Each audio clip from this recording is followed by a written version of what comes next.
We should be live. Just waiting for the video.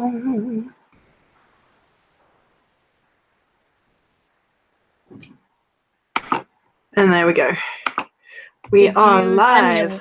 Did you send me a link to the live? To the video bit? No, I can do that for you. Yes, please. Whilst we're just waiting for a minute so that people are alerted. I've alerted people as much as possible. Okay. But you never know. Oh, okay. There you go, Chris, so you can see chat. Gracias. Yeah, there we go. Hello, everybody.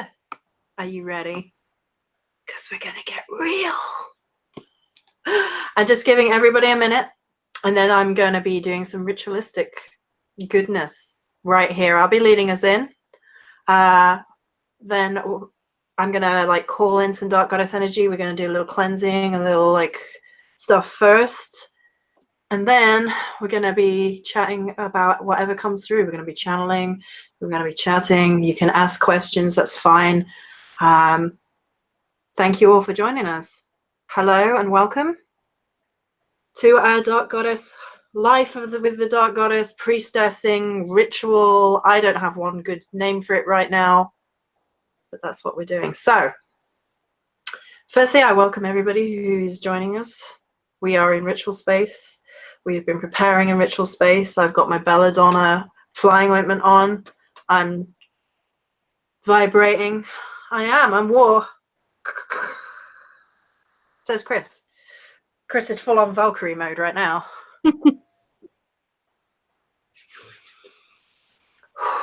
So, to start with, I'm going to smudge myself and all of you guys. You're welcome. I'm going to pop some of the deliciousness down there.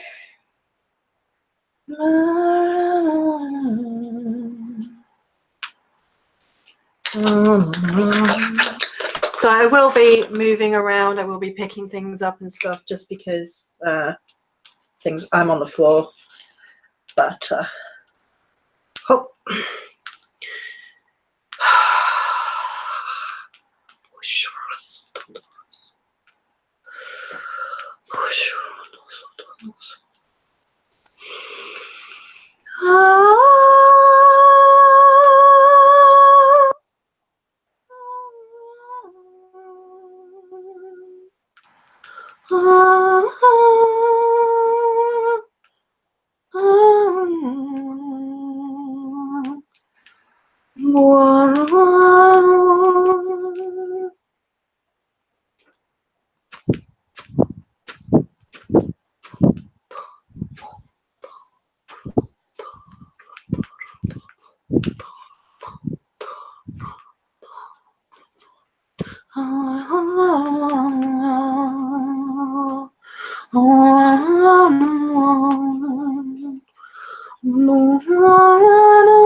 Welcome to the space.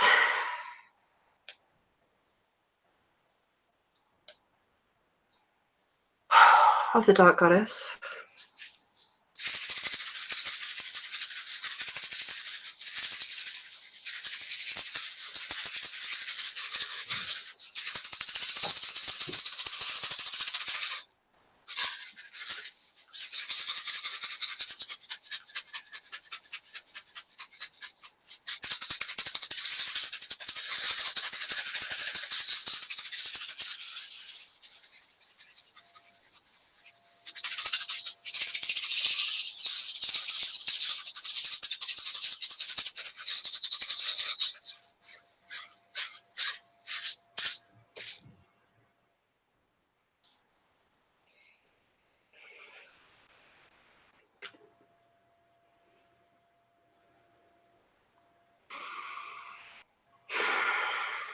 in something that's enormously...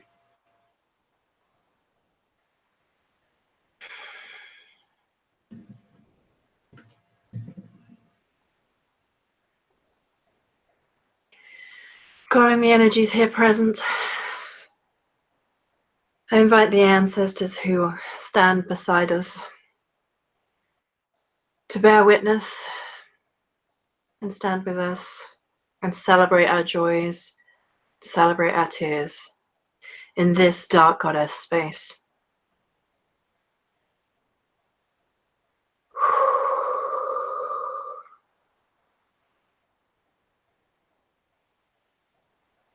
I am the war crow.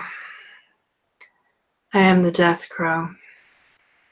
I am bathe, and you will fall before me. I am the war crow. I am the death crow. I am bathe, and you will fall before me. I am the war crow. I am the death crow. I am bathe, and you will fall before me.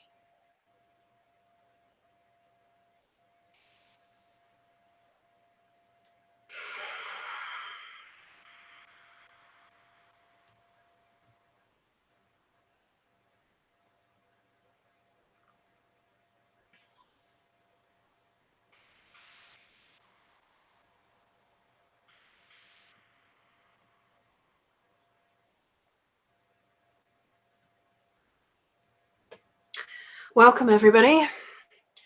We're now in the full circle, in the full sanctuary, in the full void womb space of the goddess. Not forgetting any god energy, of course. Everyone is welcome here,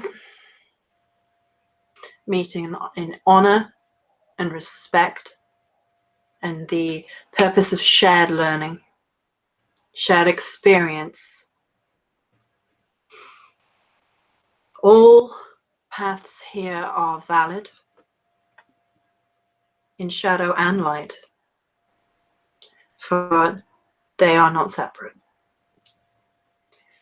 So I'm Joey Morris, which I guess most people probably know, but just in case you don't, I'm Joey Morris.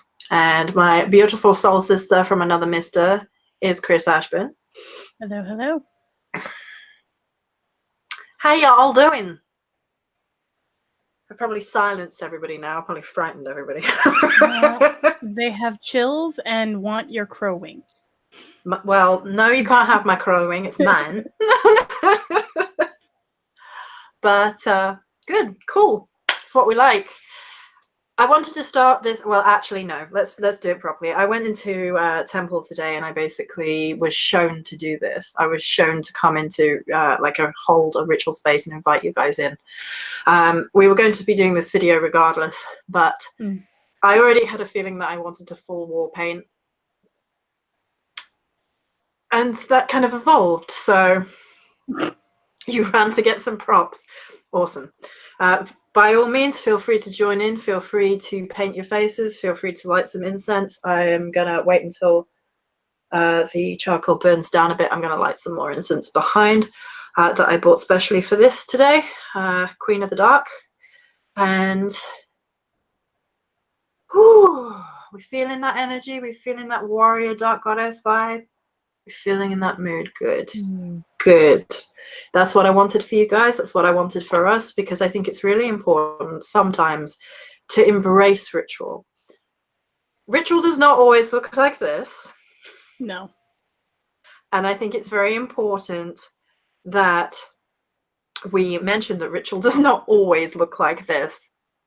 But there's something wonderfully transformative about the act of painting your face or getting into a ritual space and putting it. I mean, I've got a disc in on the floor and lighting your candles and lighting your incense and getting into the space. And it doesn't have to look like anything. And I think that's really important that we start in that frame of mind, which is what Cris and I always do, whether we're painted up to the nines or not. Yeah. It's very important to just honor the fact there are many, many roads, many pathways, many energies into dark goddess space, the connection. So welcome. Thank you for joining us. And now we're going to chat like we do. We're going to be doing that in ritual space. We might do a little bit more magic. We might do a little bit more singing later. We'll see how we feel. We'll see what we're drawn to do. Because this is not scripted. So not in the least. Not in the least. I mean, we don't normally script them, to be fair, but I kind of wanted to see where the energies took us, especially with this one, because this is definitely something we want to talk about, which is living that dark goddess life, what that means to Cris and I, which is not what it means to you necessarily, but feel free to ask questions as we go through, and what we feel that living that lifestyle means to us, and why authenticity to who we are at core is important to both Cris and I. And there is a beautiful spiral going on here right now, because Cris and I have chosen to appear like we might in ritual, which, by the way, is intuitive and changes depending on the ritual. Although the black line across my face is a thing. So, and the V up mine is a thing. So we wanted to honor. Oh, that's something we can definitely talk about. The very different styles of war paint. Well, I mean, there's a symmetry in Cris and I's face paint. But yes, we can talk about that in a minute. But we did want to draw attention to the fact that it is possible to completely dress up and get into the theatre and get into the mode, the energy, the aesthetic, if you like, of what ritual means to you. It doesn't have to be pretty. I don't feel particularly pretty right now. I'm like, what? But I feel true to self right now, and I think that is the important part. And you can paint yourself up to the nines, however you so choose for ritual. You also don't have to. There is many ways of expressing yourself, many ways of connecting. Yes, Cris. I think it goes into the word beauty instead of pretty. Like, the thought of pretty is perfect and sort of demure and whatnot, but beauty is something entirely different, isn't it? Beauty has a strength to it, and is this where we're going again? It's extremely unique, and so in that light, it has to be beautiful to you, whatever that is. So just maybe beauty is a better word there. I was talking about beauty yesterday on Instagram. It's a theme right now, but let's talk about what Draven Michael asked. He's like, you have very different styles of war paint. Is it specific or is it random? You have one very different, For me, it is usually something that's channeled. For those of you who don't know, a while back I used to sell paints that were made in ritual space specifically for doing shadow work, and for me, the act of it has always been, and it evolved, mind you, from soot on a stick that I burned in a sacred fire to that over time. But it's always been something that is very much rooted in muscle memory, in sort of the path that your ancestors took, and sort of that neuron firing path that your brain takes. When you start getting into that, it's a trigger, puts you into trance. As for the specific designs, it depends on what's going on. I think there's a lot of power in sigils. There's a lot of power in runes and staves and designs in general. We've drawn them since the beginning of time in some form. And you have to think how many hands have drawn that, how much energy has gone into those lines. So when we paint these lines on our faces, of course they have meaning. Of course they have different, tendrils connected to them. And for myself, it is usually channeled according to what I need, but there will be running themes throughout it. So the colors may change, the scale may change, but there is always sort of that anchoring piece of my soul path or me, soul core, ancestral line, whatever you want to call it, essence that is me in it somewhere. Now, to the naked eye, someone else looking, they might not see that, but I can usually find it in it. And I would venture to say Joey's is similar, wouldn't you? Yes, absolutely. I mean, I can go into a little bit more specific, like the 3 lines right here. This is, firstly, it's part of me. It's part of past life me. It's part of having channeled parts of who I have been in different incarnations. It's also the Celtic symbol for Arwen, which is divine inspiration. So let my mouth speak divine inspiration. Let my mouth speak on behalf of the gods by channeling Arwen through my mouth. So that's why I have the lines. Yes, I just said the Druid's Arwen.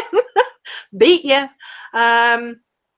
And the line across my eyes is how I appear in Astral when I'm being frightening.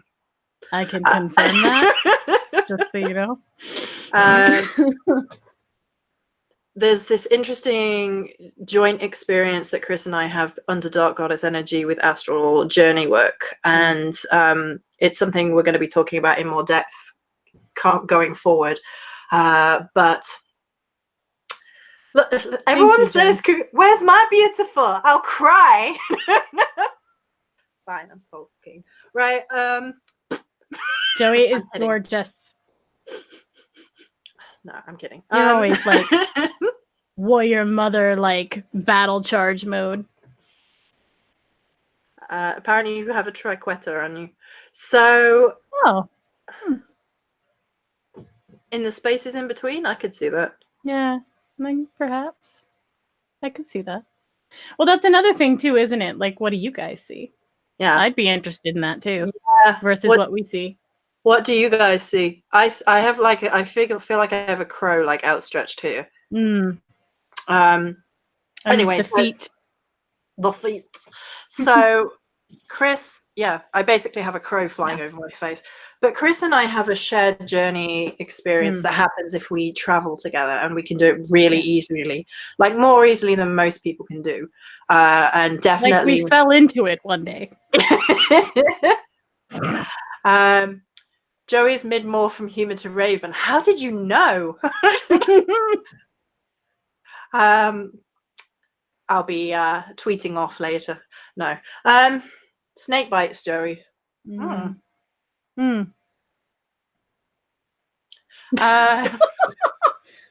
Sorry. That's perfect for the aesthetic. Yes, keep going.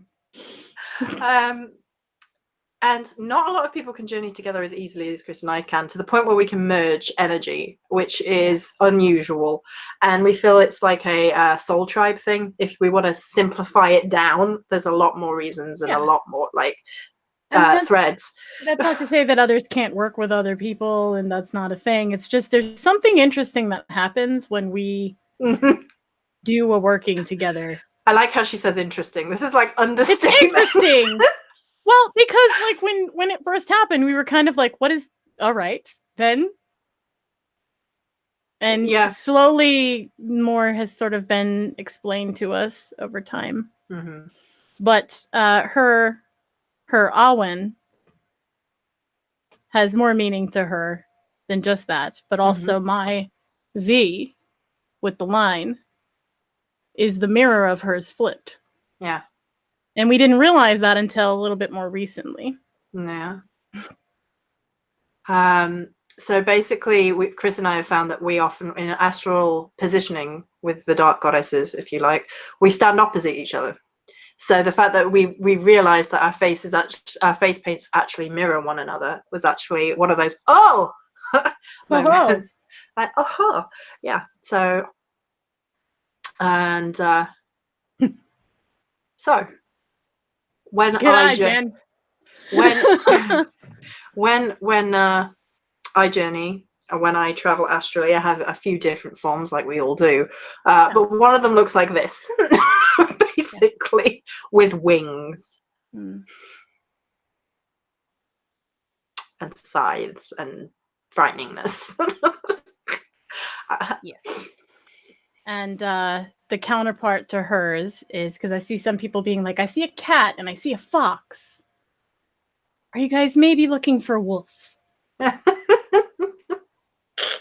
was gonna say, because to her sort of crow mid-form human, I have a, I guess you could say, sort of a werewolf sort of humanoid merge. It's a wolf merge, but the wolf is sooty black and there is fire inside of it, to the extent that it's leaking out from like the elbows and the eyes and the teeth. So it's sort of like, exactly, Fenrir. It's very phoenix wolf hybrid, if you will.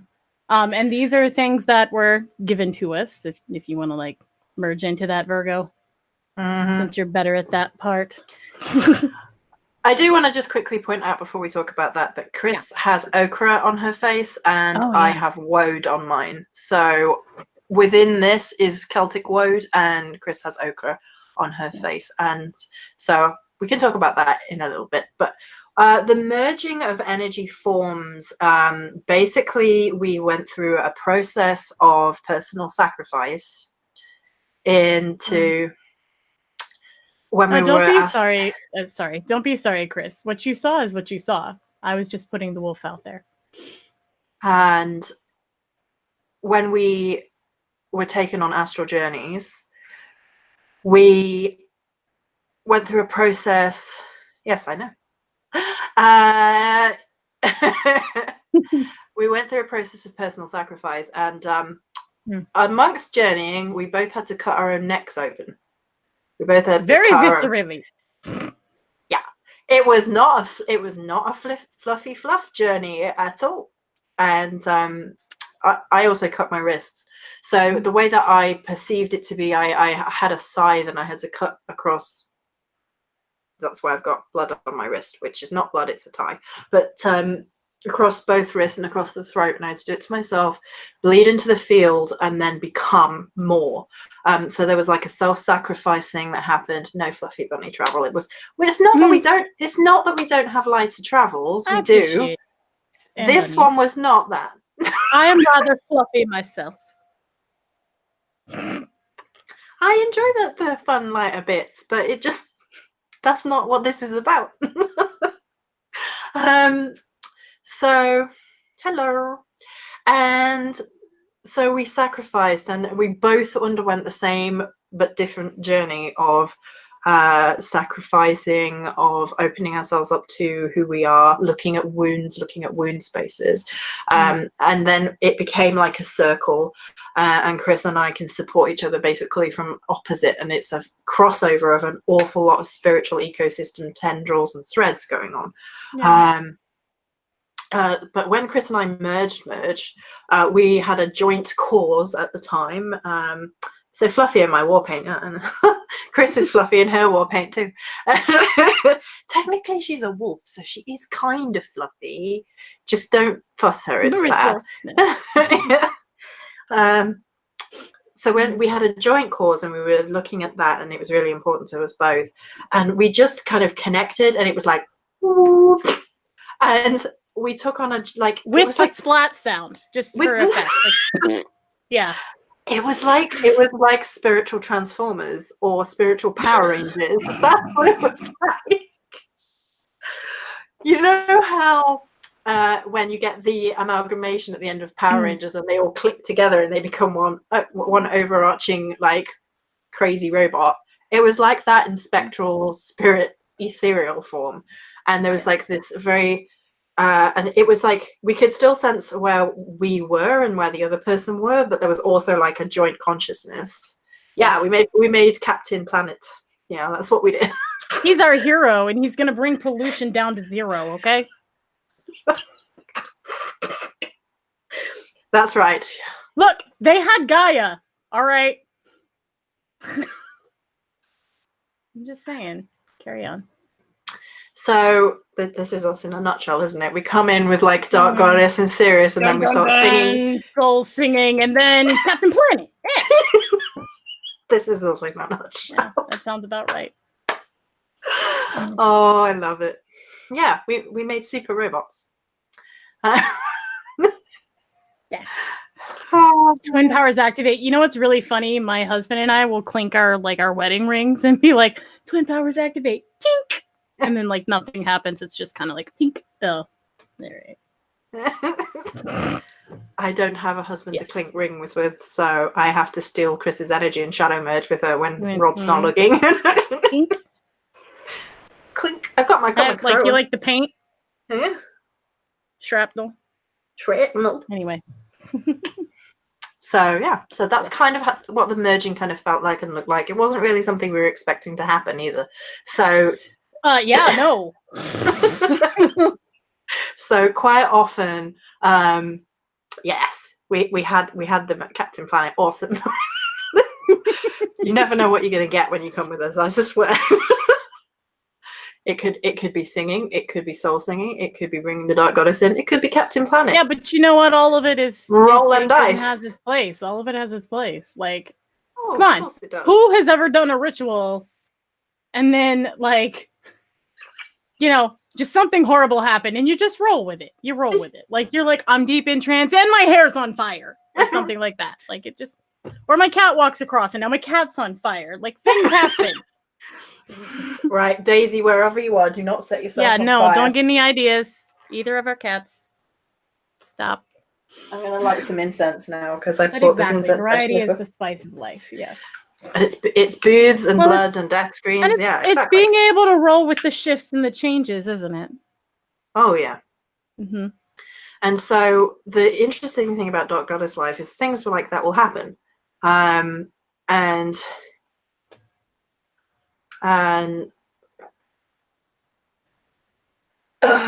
you have to kind of delve into what happens when you take unexpected journeys through the underworld, usually because it's Cris and me, but that's where we go. Hi Phoenix, glad you made it. No Floof on fire, exactly. I don't know where she's gone actually. Don't know where Floof has gone. She was up there. She's probably disappeared. She's like, I'm out. I've had enough of this nonsense. I like that, Draven. Ritual is the definition of barely controlled chaos. Ooh, barely. like clinging on to the chariot for dear life. Like, yes. I'm in control of this ritual. Yeah, that's really cool. So it tends to be with Dark Goddess energy, and it tends to be kind of this different perspective on life. That Cris and I do have a quite different perspective on magical life anyway to quite a lot of people, and we've noticed that we're I think before to be very honest, like before Joey, I didn't really show a lot of this side of me to you guys because it was more so how I grew up. I mean, for those of you who don't know, my mom is pagan, my father was Southern Baptist, so it was a very interesting household. But a lot of my stuff is very sort of neo-shamanic in roots. And it's very like heart-centered, intuition-centered, led, spirit conversing. Everything has a spirit to it. That kind of like animistic thing. And when I first came to YouTube, I didn't know how to show that because everybody was kind of like just in a different avenue, whatever their avenue was. Like it wasn't really talking about that. And then I kind of found Joey and we circled each other for years. Just being like, respect, I like this bitch. And then one day we actually talked. And so ever since then, it's kind of been like, oh, like literally she's in a lot of ways a mirror of me.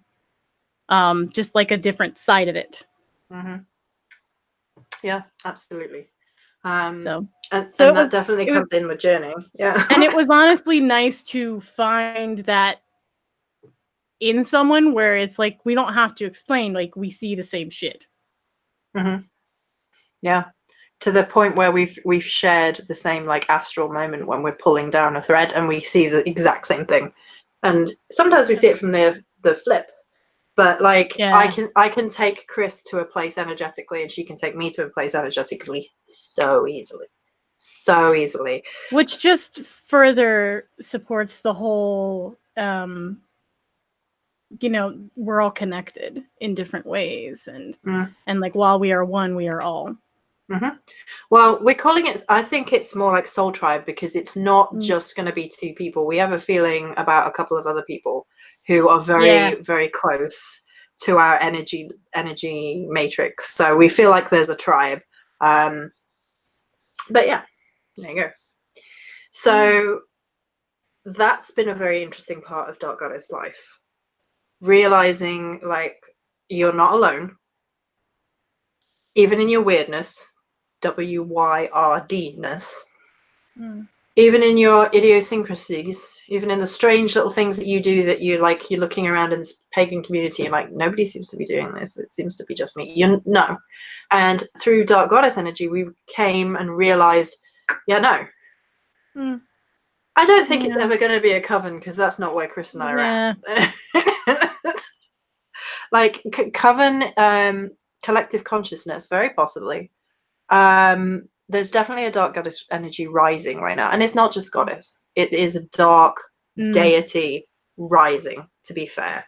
And it is turbulence in the world, it is the needing to overthrow the old, it's needing to clean and burn away all that is stagnant. There is a rising of energies that are looking to destroy the outmoded, destroy the stagnant, destroy the yeah. Hades is always around. It's bones reforging in the dirt to rise again.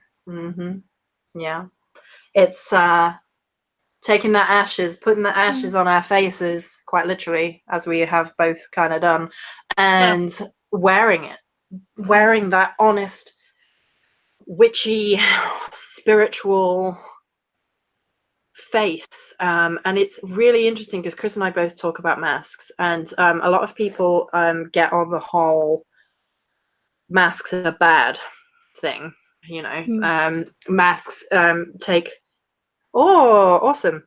Ooh, which one? Which incense? Sorry, you totally distracted me. So a lot of people are like, masks are bad, right? And it's hiding truth. I don't feel that way about, I mean, yes, people hide who they are, but what if we were painting our faces with all the ashes of our past, of all the shadows, of all the echoes? We were wearing it, we were owning it, we were taking it to a new place of personal transformation, we were understanding it by looking through the eyes. We were taking it to such a different place. A seed of creation is planted within us from this dirt and ash that we place on our faces. Yeah. And that's very much the direction I was going when I did the paint. Because the paint was, I mean, it's on my face now. The black, as you can tell, cracks. And it's supposed to, because it's raw materials. It's, as earthy as you can get. There is, as she said, there's ochre in this. And so it's supposed to crack. It's supposed to like bring out sort of that ancestral memory, that, bit that's in all of us. And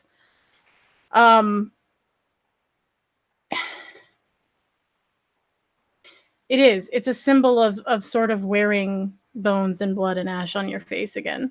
And it's a signifying, I guess, that you remember where you came from. Yeah, ancestral. And that you're going somewhere else, but you're going with them. Whatever them is to you.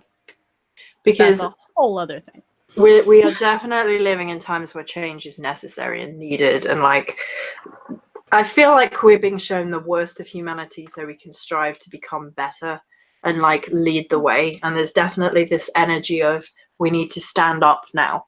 We need to stand up between the injustices, the abuses of the world, whatever that means to us, however that expresses itself through us, whatever our medicine or holy work is that we came here to do, whatever those things. And I say holy with all the double entendres. I almost don't want to burn Mother of Babylon. It's so good. I know, right? I know, right? I've got the stick. I made myself some of the stick incense of Mother of Babylon. So good. So good. I like it.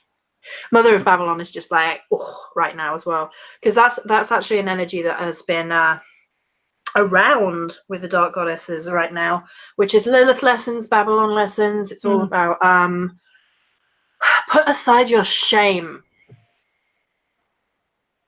Put aside your shame. You came into this incarnation to be, to breathe, to experience, to touch, to feel, to kiss, to taste, to tear each other's clothes off if you're wanting to, and they're both wanting to.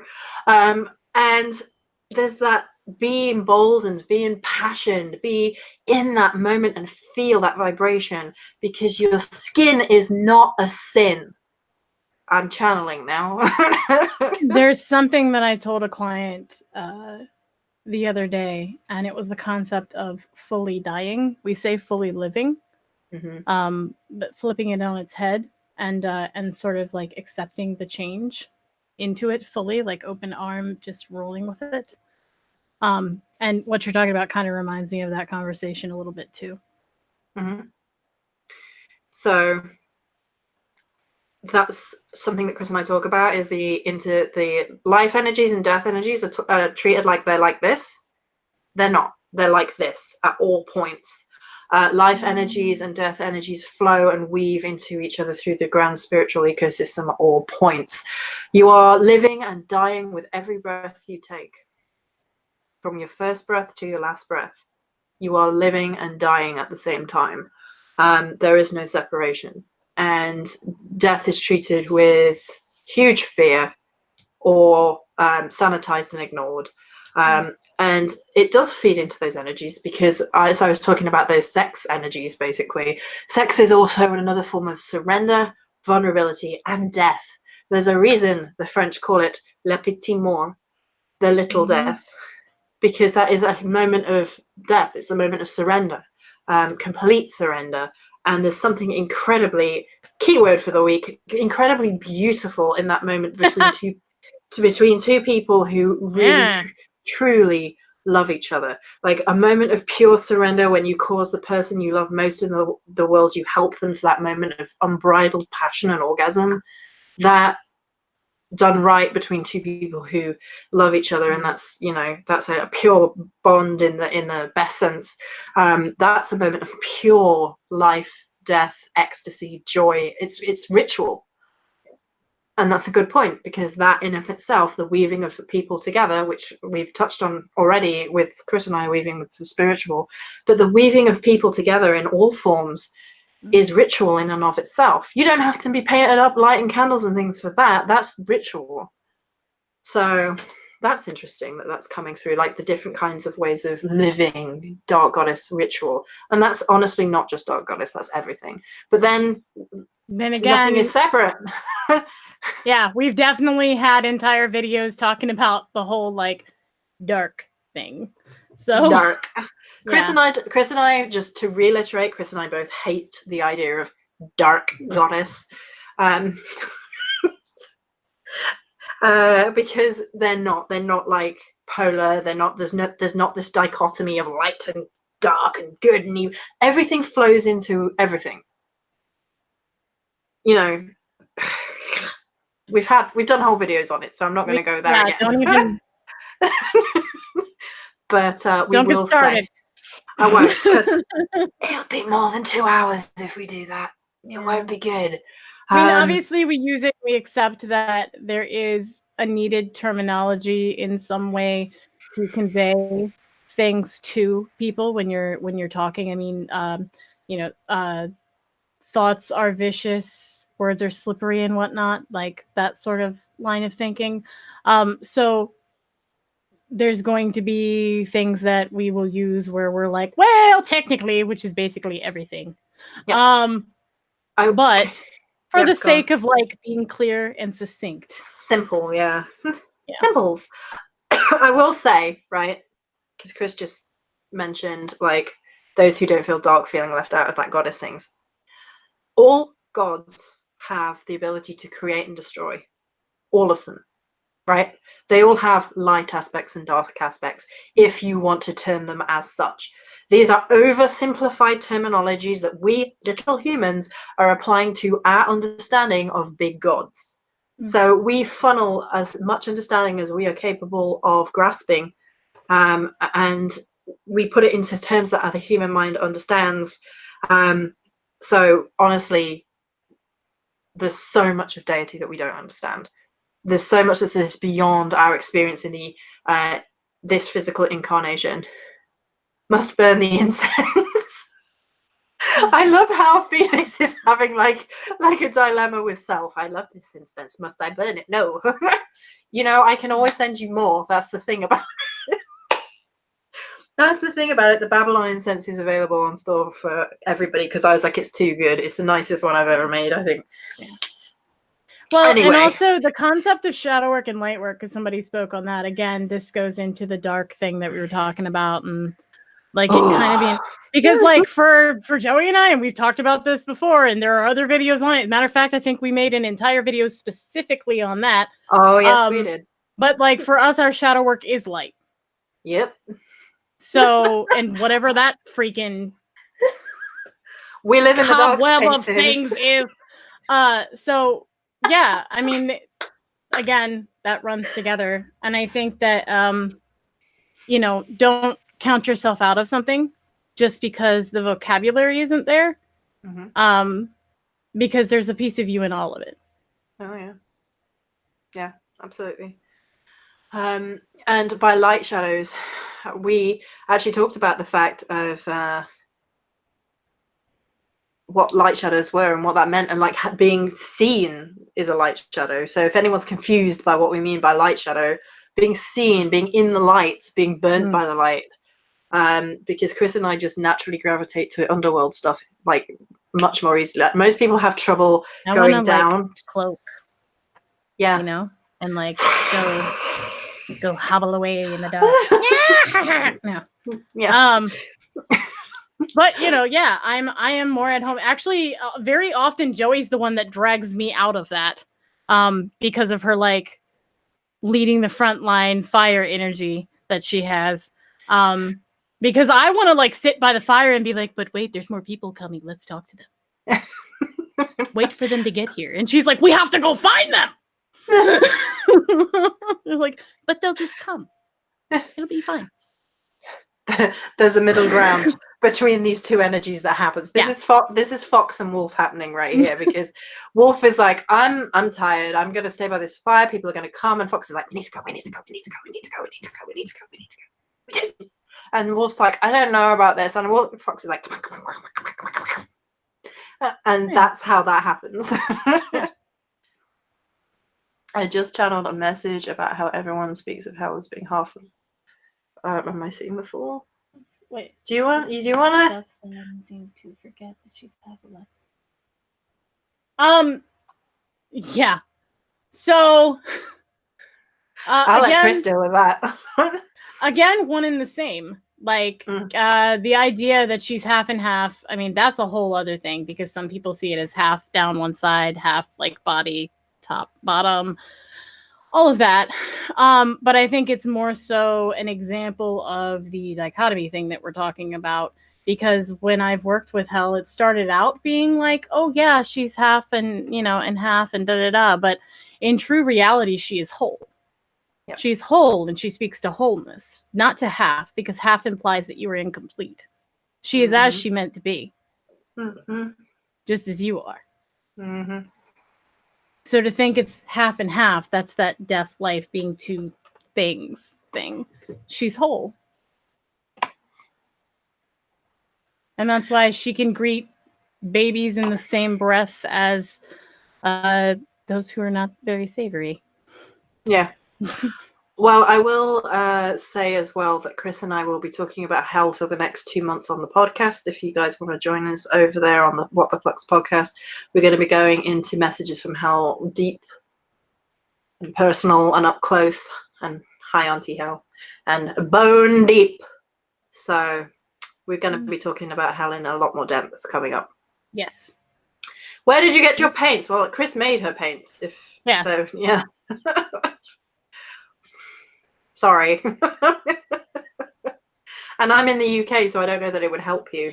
But there are lots of recipes online. If you look up stuff like ritual paint, you will find things like old tactics that they would use to mix like lard or oil or something like that, animal fats essentially, with ochres like mud or different Wow.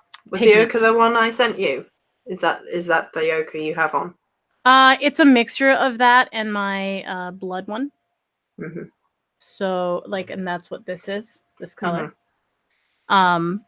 So I mean, you can find ochre and then mix it. And if you are someone who is against animal products, you can totally mix it with water.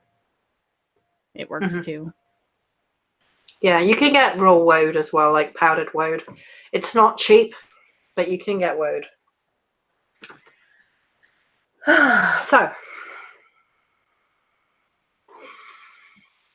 should we do a little bit more ritual work and then get back into some conversation? Should we do a little channel? Sure. That's what I'm feeling.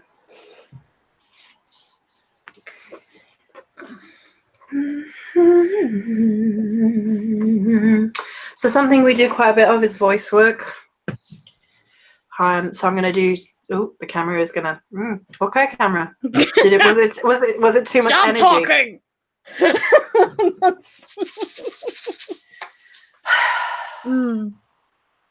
Too much energy for the camera? Wow. Okay.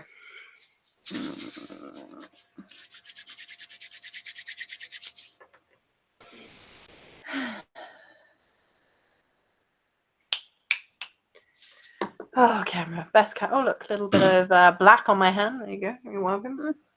Thank you. Yeah. Thank you. I'm back. Right.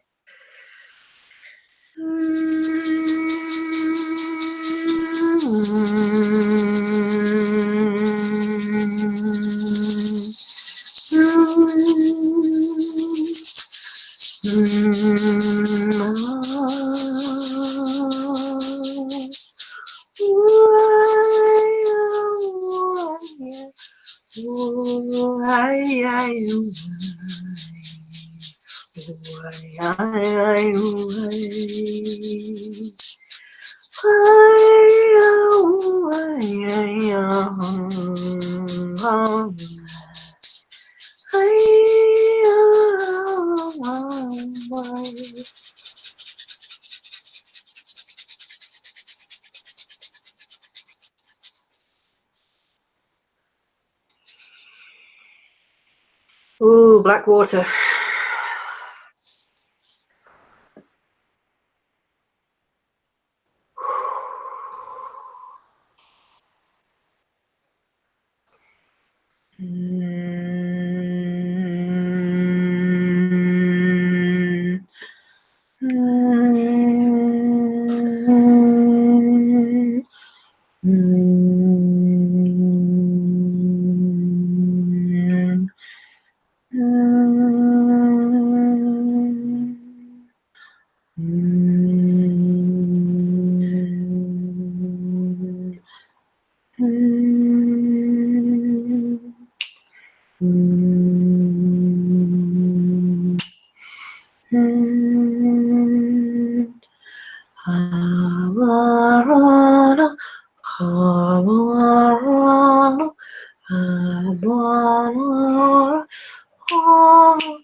There is power in the remembering, power in the memory.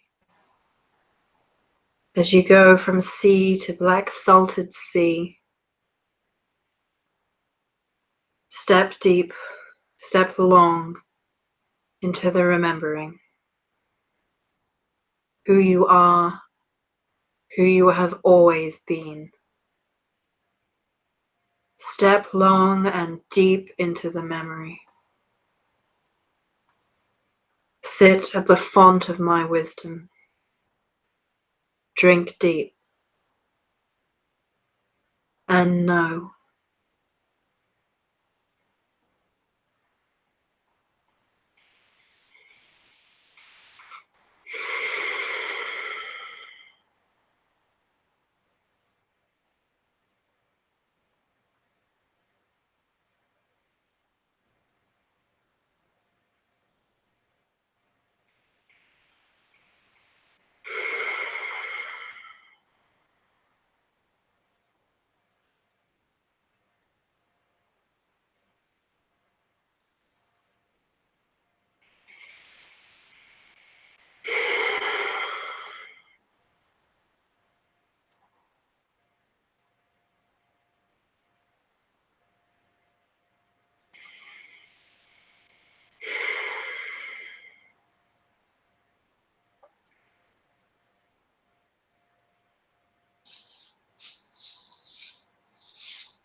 Do you have something for us, Cris?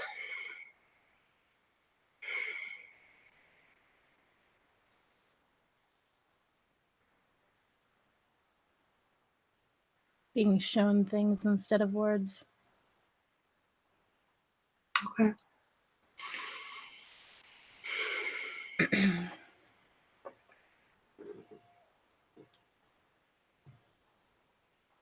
String that looks like cobweb. Tattered, wound on itself. And these hands that are regular hands, but you can see through it like X-ray, bone. Mm-hmm. And they have that bioluminescence that the underworld has that we talk about. Mm-hmm. And they're like pulling out the tendrils and flicking it away, a piece by piece.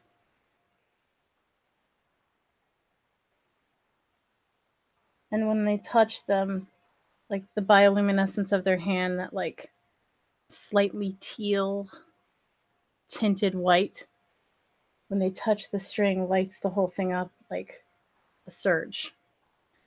And there's something about that being beneath the surface of this. Mm-hmm. This. Mm-hmm. About the power there. And it's a very simple act, but it was Profound. Mm-hmm. Mm-hmm.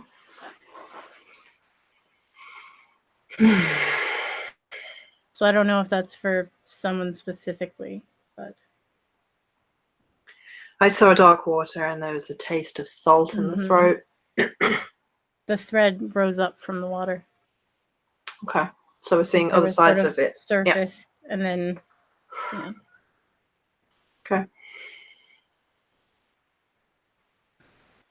Well, if you have a strong desire to light a candle, light some incense, get a bone mother orb out, whatever it is, do it.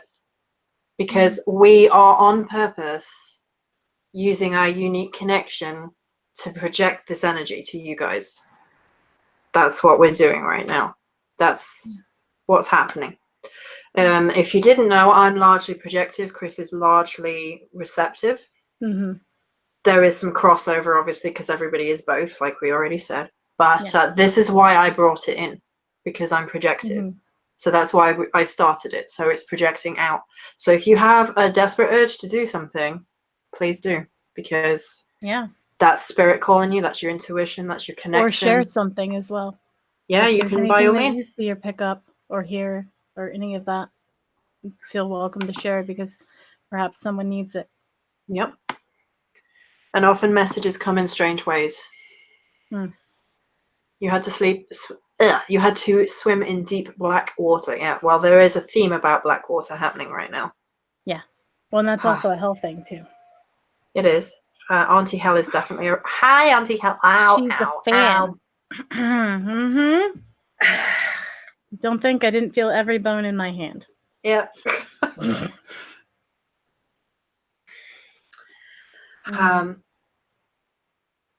So this is what we mean. You can like whatever you want if you want to. Absolutely. You can do whatever you feel drawn to. There are no rules. There is just intuition. There is no structure. There is just spiritual ecosystem. Kayla's asking any advice on working with Hecate's energy. We had a feeling there was going to be some Hecate questions because I lit Hecate incense to begin with to call it in. So, and I have those of you who don't know, I have my great grandmother's cauldron, and it is Hecate's altar, and that's pretty much always lit. So as much as I work with Hell, Hecate is a family matron. Hecate only came to me when I started working with her through the ocean, through her connecting to the ocean. There's this thing that happens with daughters of the Morrigan and daughters of Hecate that they don't tend to cross over as much. And whereas I channel and conduit for my job, for my passion, for my purpose, Hecate had always been quite quiet. Yay! Please do like one of my incense sticks. That's awesome. And she came through when I started connecting to a specific. I had a little energetic from her early on, but when I really connected to her was through her ocean temple. And given that we've had black water come up and going to the font, that was something to do with Hecate. Would you guys like it if I went and read my Hecate channeling, which to this point has not gone live? Shall I do that? It's going to be in the second Song's Shades. But I will read it to you guys. I'll find it. Okay. Part of my being receptive is I will take on pain. It's part of my work with Hell. I will take on pain from other people.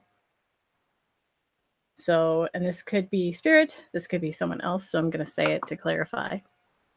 But my stomach is like in knots with nervousness, like that feeling before you get a panic attack. Oh dear, someone having a panic attack or someone close to that? And it hasn't gone to tunnel vision or anything, because I do have panic attacks and I know what that feels like. Okay. But there is just stomach flipping, like that thing. Yeah. So, if anybody's struggling with that, panic. A few people are feeling quite panicked, right? Okay, I want you to do something with us, guys, right? I want you to connect yourself to World Tree energy. And I'm going to help breathe it out, too. Yeah, Cris can physically do this. I'll be the voice. Cris will be the vessel, because that's how this usually happens, right? So I will read the Hecate words after this, I promise. I want you guys to connect to the energy that Cris and I have already put out.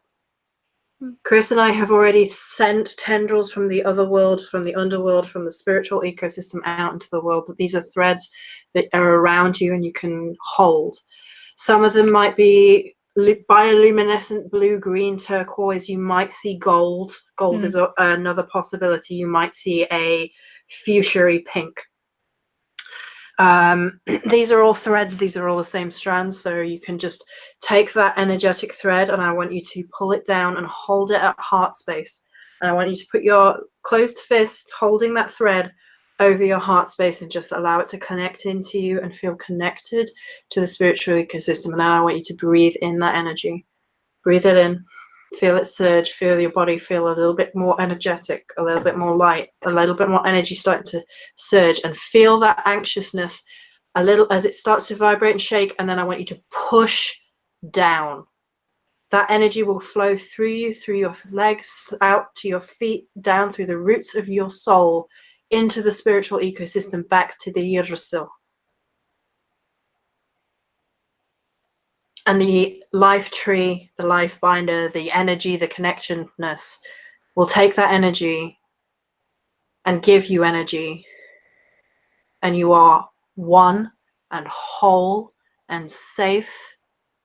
You are okay. And it's fine to feel the feelings of anxiety and panic. You just push those feelings. If you feel hands, that's me. Don't worry about it.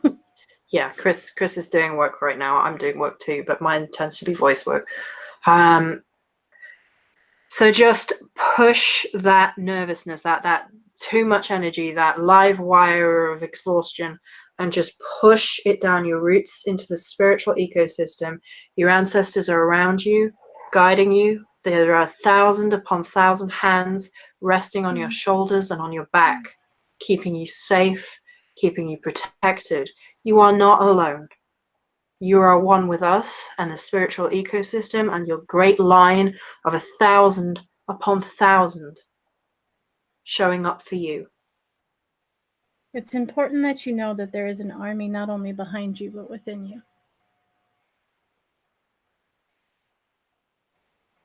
Breathe it in. Push it down. Breathe it in. Push it down.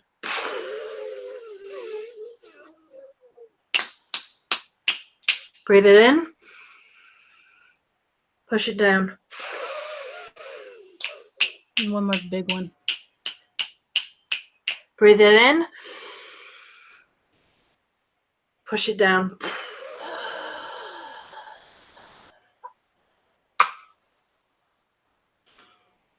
Good. I love it when I start channeling the physical too. Something that I was taught with that when I was a preteen was something that they called dragon breath. I don't know if other people call it that anymore. I have no idea. But the woman who taught it to me called it dragon breath. And it's basically where you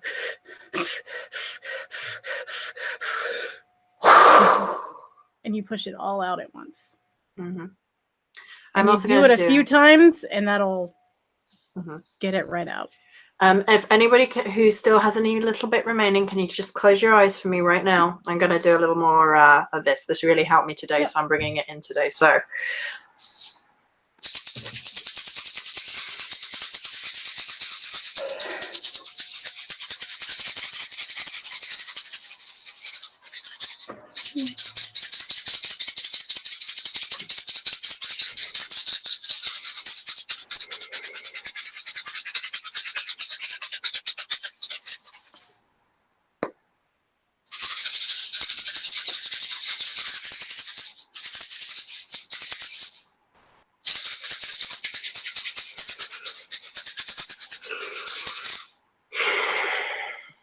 How are we doing?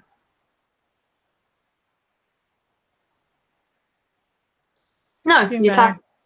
How are we all doing? That's not weird at all. That's inspiration. Yeah, inspired. So if is everyone feeling much calmer now? If anyone's not, please speak up and we can do a little more, but like we need to know. Yeah. If everybody's okay, I'll do the Hecate stuff. I agree, Draven. About voice work, did it always come super easy for you to use your voice, or was it first? Wow. We laugh not at you. We laugh at the at us, to be honest with you. Yes. It's a process. I wouldn't soul sing in front of people for a very long time, because it was very private and embarrassing. And Sarah, that is life. Yes, that's giving me life. I was definitely macaroni while doing that breathing. Yes. Cool. That food will be delicious. It will be dragony. Just don't overcook it. Be careful.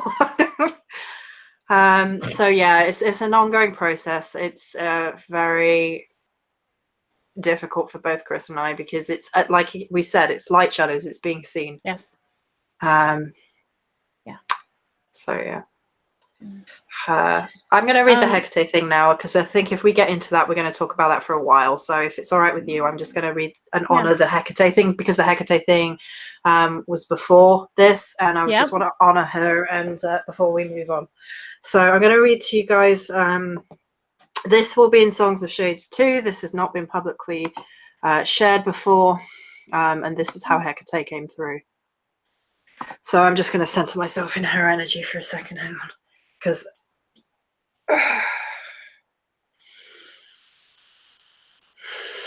underwater. Okay. All right. Hecate.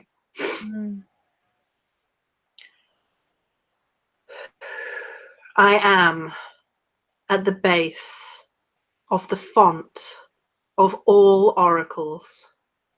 Drink deep of my salt waters, tears from those lost souls, wisdom granted, only those with ears to hear the whispers of deep-rooted places and eyes to see.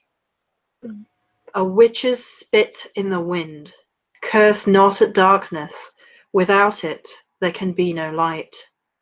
A lantern held aloft, a barge sunders through twilight.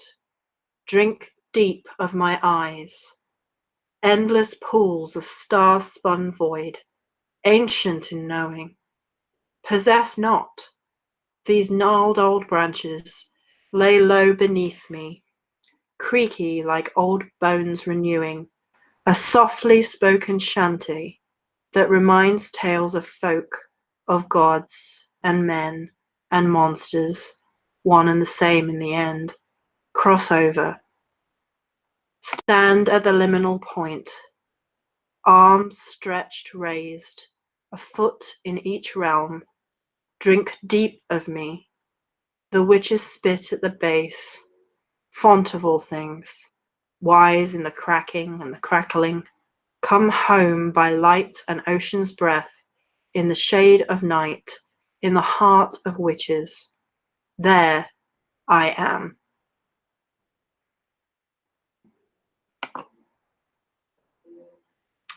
There you go.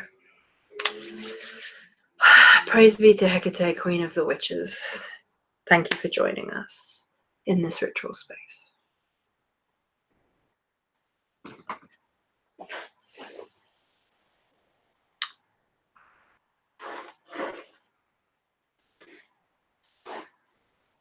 There's nothing weird about breastfeeding, lady.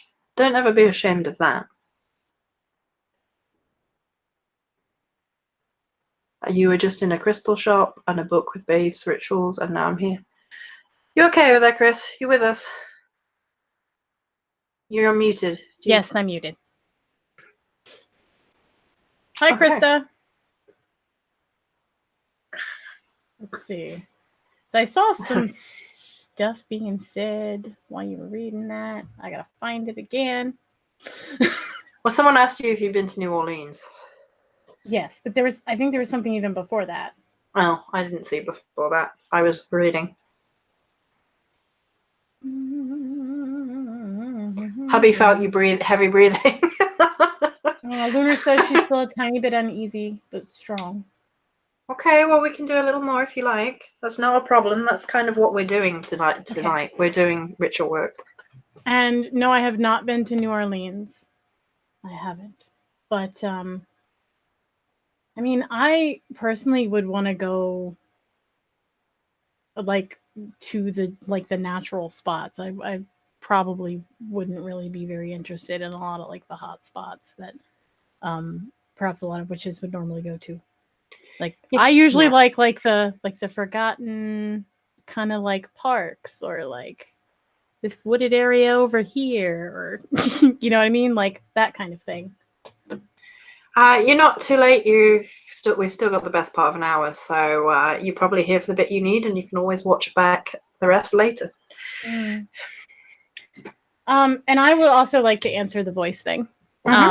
Because let's do that now. Yeah. even though Joey is projective, I also do voice work and speaking. For me, it comes in predominantly sort of soundscaping. So I create a lot of like channeled ritual songs for tools and things like that, which I'll talk a little bit more about at the end of this video. But yeah, for me, voice is probably one of the things that I would consider one of my bigger wounds or shadows that I have had to work with and continuing to work with. And it is something that from very small, I knew it had a lot of power.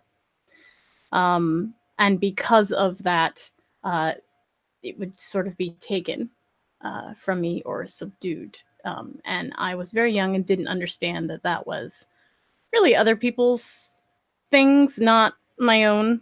And so that caused me to sort of stomp a lot down, get a lot of blockages. And that's not even getting into the past life stuff where I've had things shoved through my throat. So, whole other thing.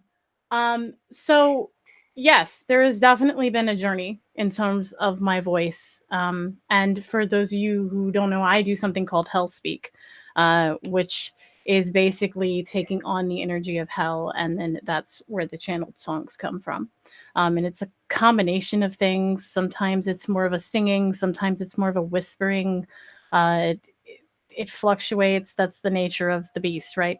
And so yeah, I definitely have had my own thing. Even within regular singing, right? Like I'm singing, you know, songs that you might hear on the radio, for instance. That's been a struggle. But for me, that's still energy work. That is still me opening up my throat, me channeling my energy out, projecting. So when it comes to that, like Joey said, like we have pieces that are, you know, overall we seem more projective and receptive, but there are definitely pieces of Joey that are receptive and pieces of me that are projective. And for me, that's one of mine is my voice, because when I do it, it fills a room.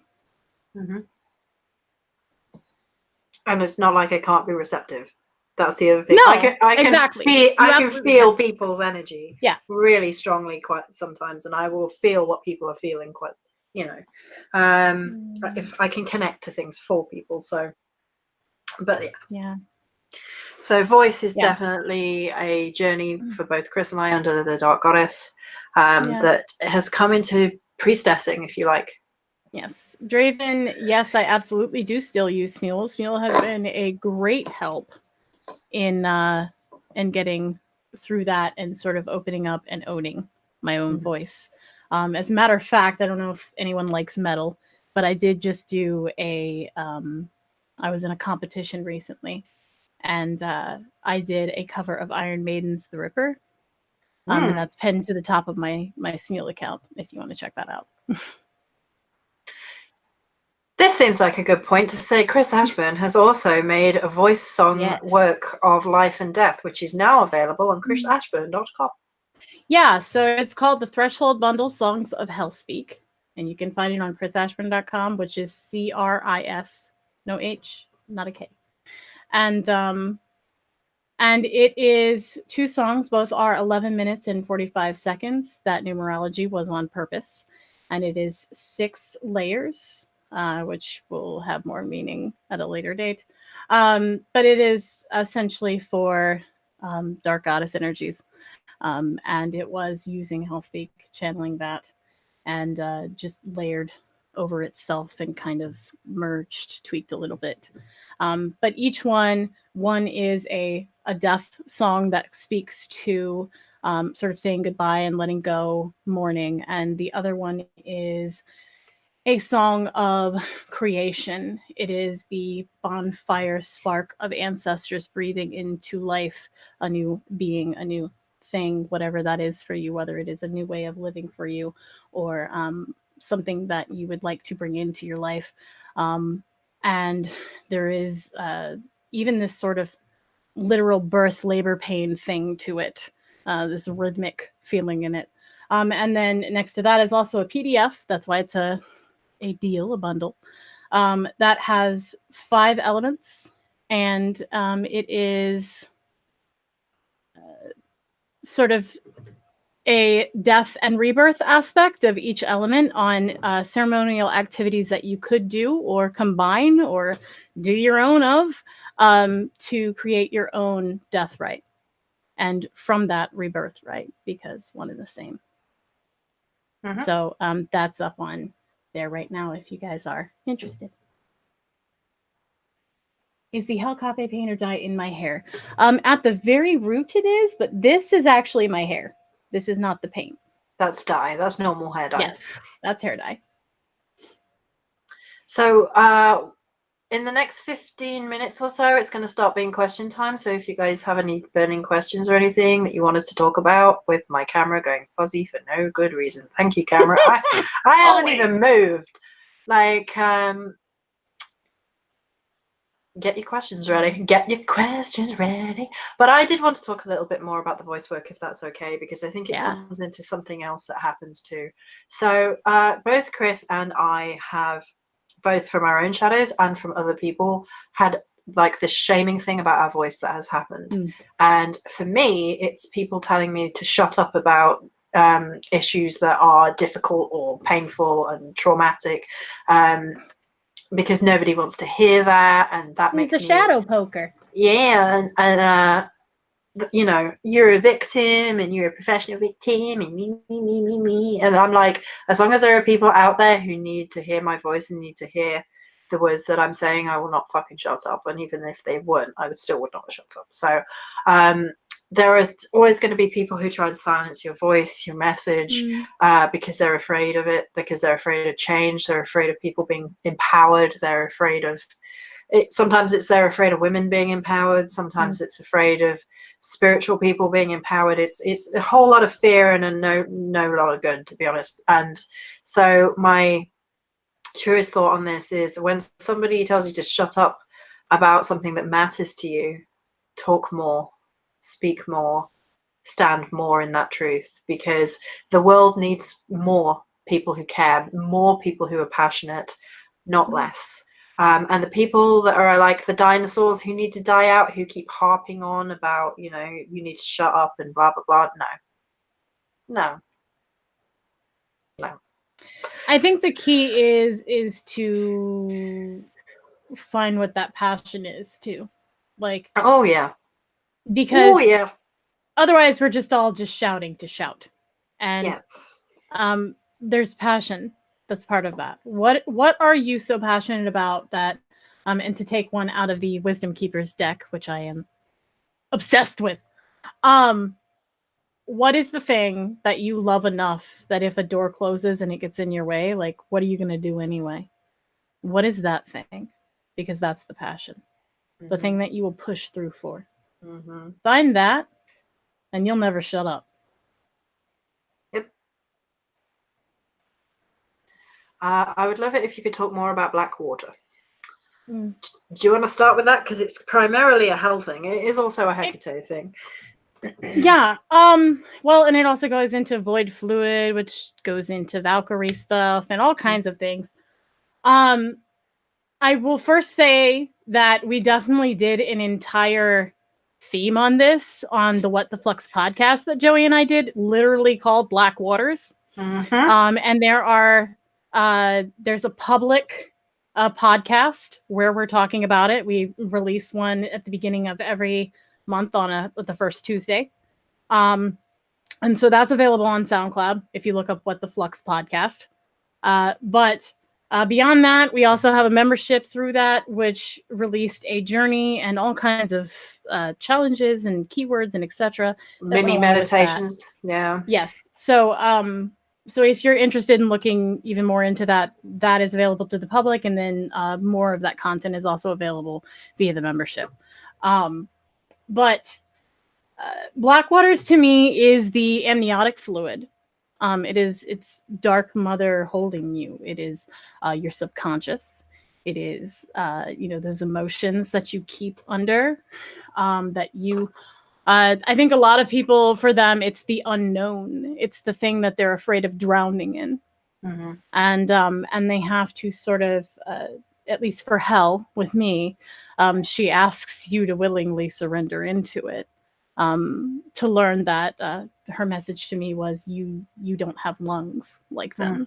You cannot drown. Guess who channeled that one? Yeah, that was her. So there was very much a sort of unfurling into and trusting, opening up into this unknown, this beyond, this fear, essentially, and finding support within it instead.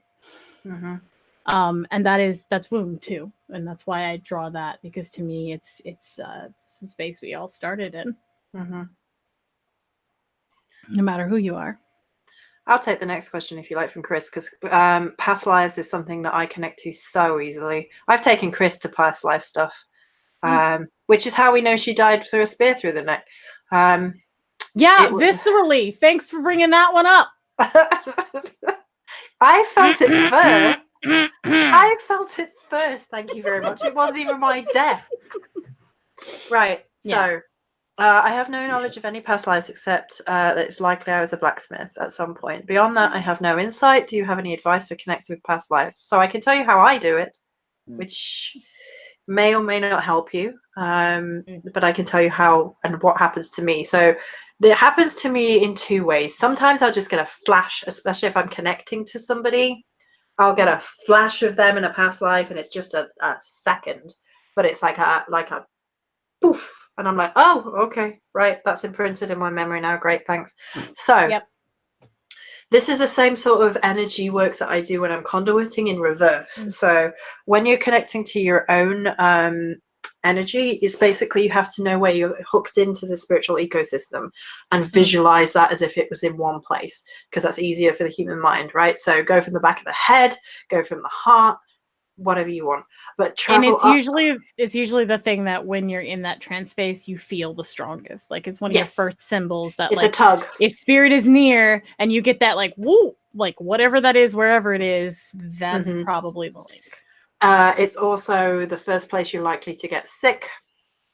So if you have a physical illness that keeps coming back again and again, and you feel it in one place in particular, more so than anywhere else, that's more spiritually sensitive. So the body makes it physically sensitive, as within, so without. So that's another way of checking it. Anyway, so you basically feel that connection to the spiritual ecosystem right now. So you go to that place. I quite often go to throat space. I can also go to the back of my neck space, but it's all around the throat, basically. And I can feel it. So I'm like, oh yeah, right there, like right back here. And you can feel it like a little tug, like a little spiritual tug.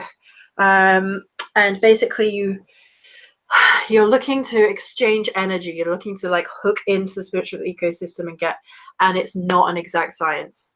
I have many feelings about past lives. I wonder, this is just conspiracy theory of Joey Morris moment, right? But this is something that I wonder. Because they're so rare. Not at all. I wonder whether or not our soul is very much like our brain, and our soul is actually experiencing multiple energetic exchanges at any given point, and whether our soul is actually living out multiple lives across multiple dimensions, and whether or not like all the neurons firing are very much like the brainstem, right? And it's all going out to different parts of the brain. Well, that would be different life experiences going through the soul. So you can hook into that idea and draw that energy of neuron of memory. Joey Dawson. I mean, okay, I didn't. Like Shane Dawson, I assume. That's a scary thought. So yeah, no thanks. So you can pull on those memories and like pull them down in. Now I can actually travel to other people's memories of these things, and I can just see them like I would see memories of my own, but they're not this incarnation. But I'm almost convinced that it might be living out parallel universes. Exactly, lucid dreaming, when you're like looking at a life and it's so real and it doesn't feel like it's in the past, so to speak. It just feels like it's you've stepped into a different body of yourself.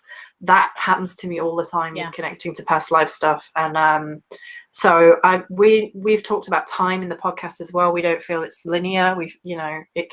I don't feel like if you're going to be reborn into a different consciousness, you necessarily go forward, quote unquote, in time. You could be at any given point in time, quote unquote, because time is timey-wimey and it all goes, and we've talked about that in the podcast anyway. And in that podcast, I also make that noise. Yeah, we also have a theme about that one. Yes. Because these are things that excite Cris and I, so that's why they're on the podcast too. But the main podcast, by the way, is free and is on SoundCloud. But so that's something to look at with regards to past life stuff, is not to think of it as something ended, but rather looking for a memory and like drawing it to you.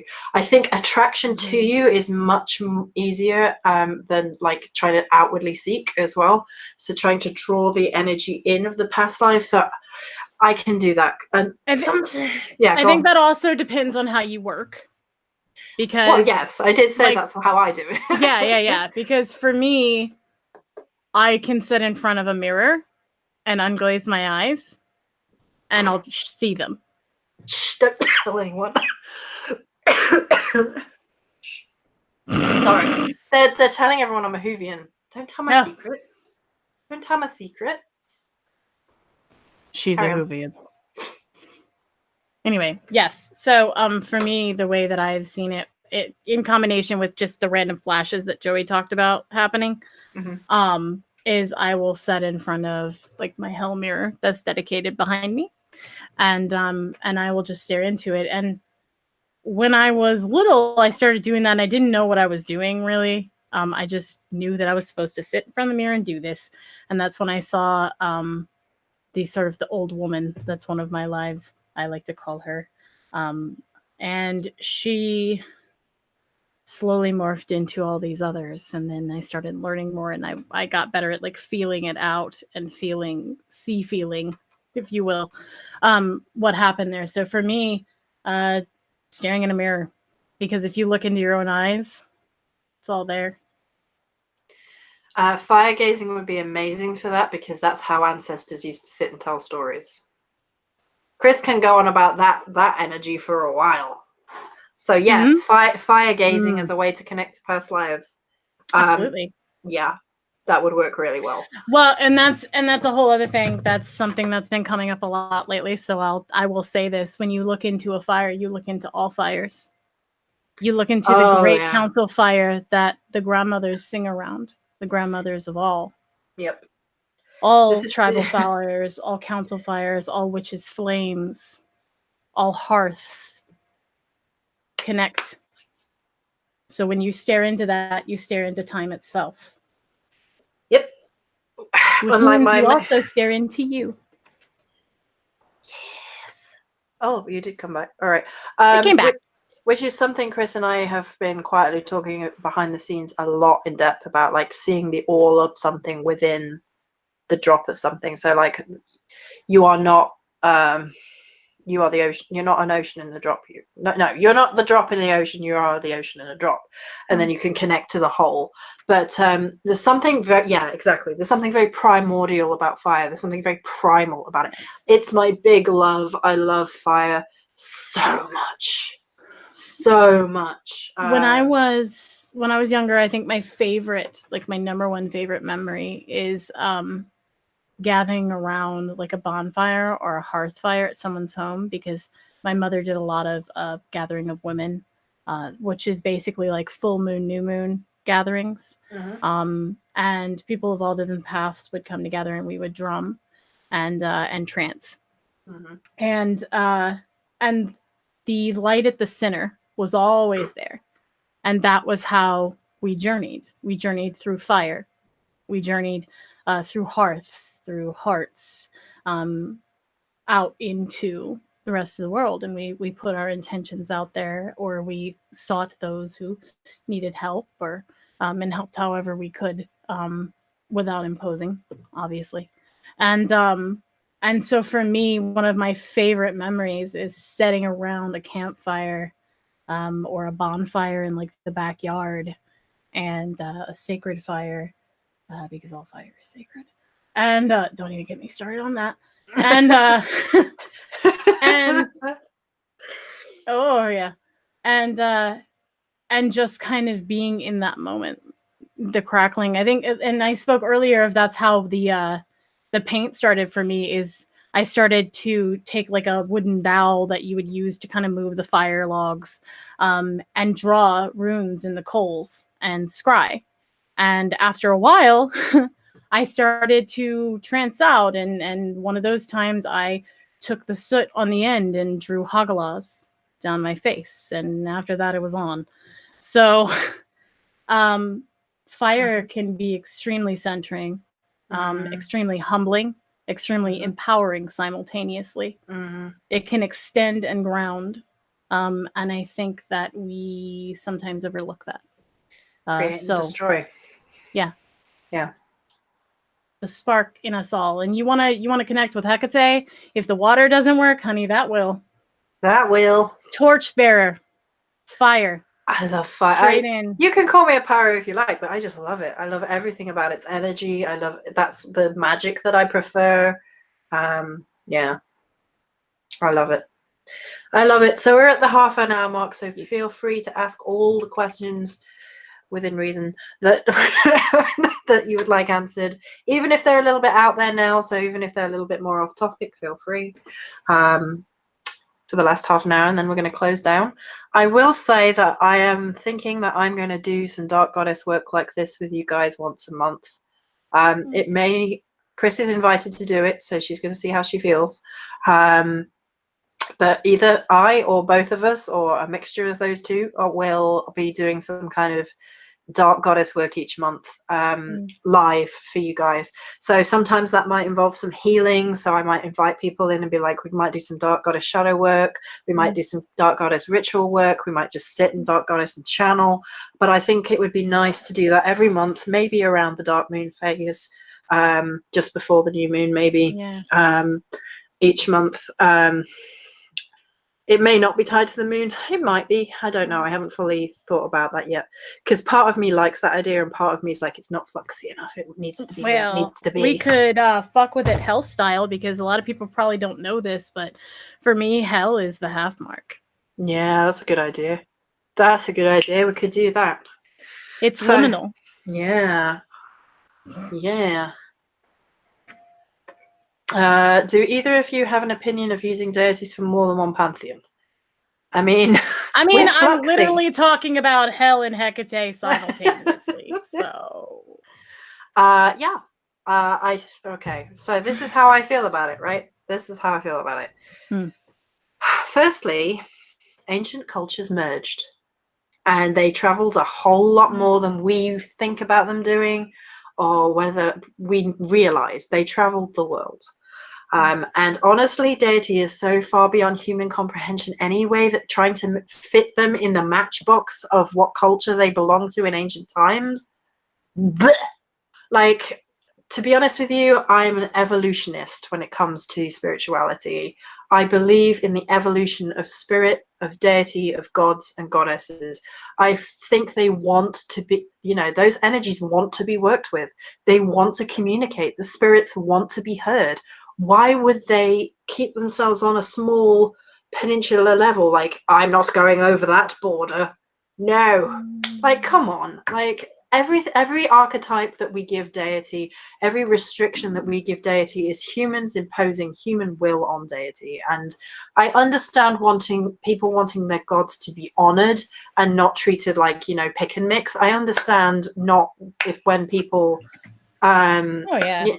feel that their culture is being diluted and disrespected. That's something else.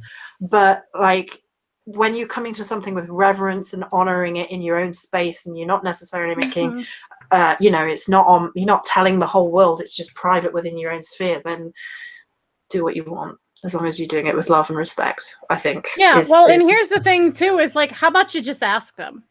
And that. just ask them. Just ask them how they feel about being, simultaneously working with you. Because, I mean, like, chances are they already talked about it before they talked to you. Mm-hmm. So just have that conversation with them and Mm-hmm. see. They'll let you know. Like, if shit starts getting knocked off your altar and stuff, like, you gonna know real quick. Yeah. So, simple and easy question for Cris. Which rune do you associate most with hell?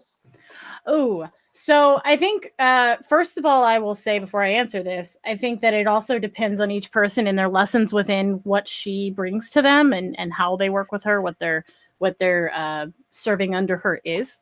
Mm-hmm. But for me personally, it is Hagalaz and then Isa. Othala also is sort of a close, because for me, she's very tied in with ancestry and the dead, and what we inherit on from that. So, yeah, but Hagalaz and Isa are actually a bind rune that was blooded onto me, like it's tattooed on the back of my neck when I dedicated to her, and it goes on a lot of things that I have. It's my way of devotion to her. So, have to wonder what pain, past life connect may mean when your whole spinal column and nerves are part of package with current disability. I mean, the physical incarnation that you're experiencing now is to give your soul, in my opinion, is to give your soul every experience of life that there is. If you're wondering whether or not that would stop you from connecting to past lives, I would say no, because you're connecting through a spiritual conduit, not the physical body. And honestly, that I gave like a physical point for you to connect to the spiritual ecosystem just for the sake of ease. You can connect at any given part. Your body is just the cage, the incarnation of your soul, and your soul is permeated through every inch of yourself.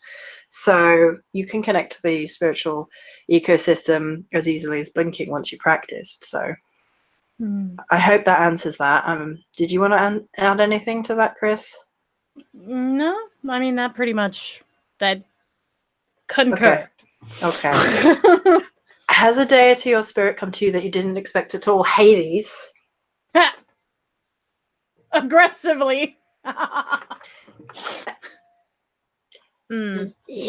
He's not best pleased with me right now because I didn't like fully embrace him, and he's a little bit like, oh, now you're looking at me, and I'm like, do you want to do this? Because if not, we don't have to. But yeah, Hades.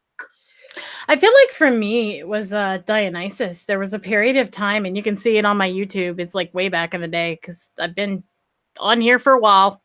And there was a short period of time where he came in because he was like, look, you need to, like, you're not celebrating enough, lady. This is not, you're so like, get this shit done, like Cappy, that I can't deal with this. So like, look, you know what? You need to give me some grapes. You need to just enjoy yourself a little bit.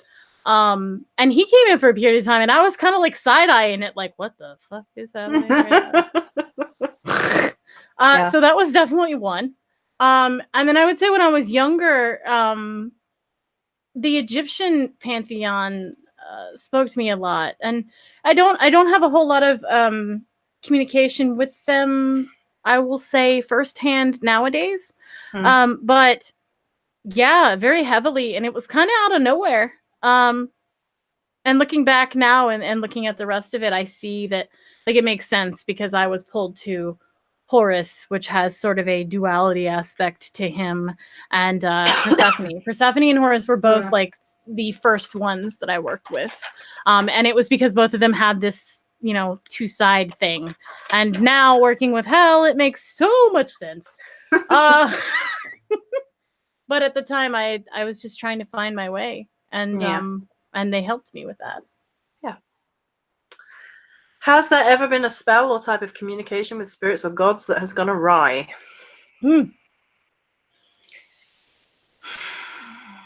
I mean, okay, when I lived in my familial home, the energy there was so fucked up for obvious reasons. If you followed me for anything, that the spirit activity in that house was horrible.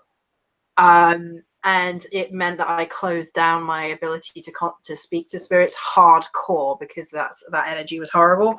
To the point where you'd be upstairs and you'd suddenly get this energy like run, run, run, run, and you like went downstairs right away. And I would go sit with the dogs with all the lights on, and I would go nowhere near it. And it didn't just happen to me; it happened to both my sisters as well.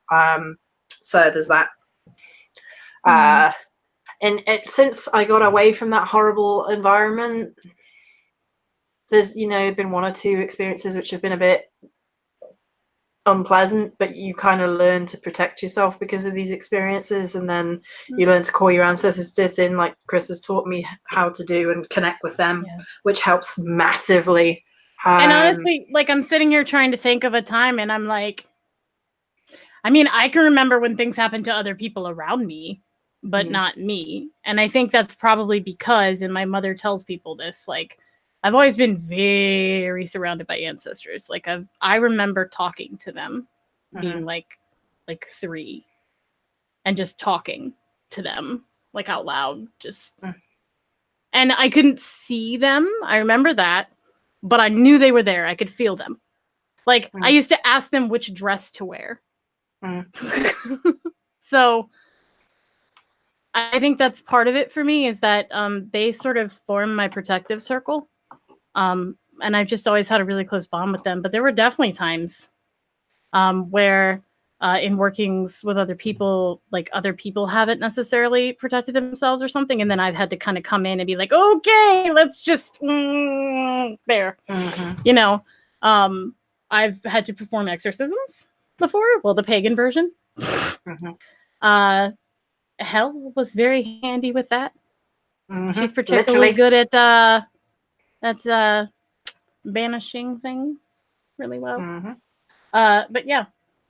I mean, there's definitely been issues. But I also would venture to say, like, what is awry too, because sometimes we have a very slim idea of what we want to happen, and it actually like ends up unfolding better in the long run. Just because we're kind of like human scoping it. And so there's that too. Like, there were definitely times where I was like, oh crap, it didn't work. Or like, oh man, that backfired. And then like a few months later, it's like, oh, never mind. No, it didn't. Okay, carry on. It came through a different way. Yeah. So there's also that aspect of it too, is like, it's really not that like black and white sometimes either. Yeah. It's kind of just coming around the bend the long way. Oh yeah. So what do I associate with the Morrigan? I would say a blackthorn or a hawthorn.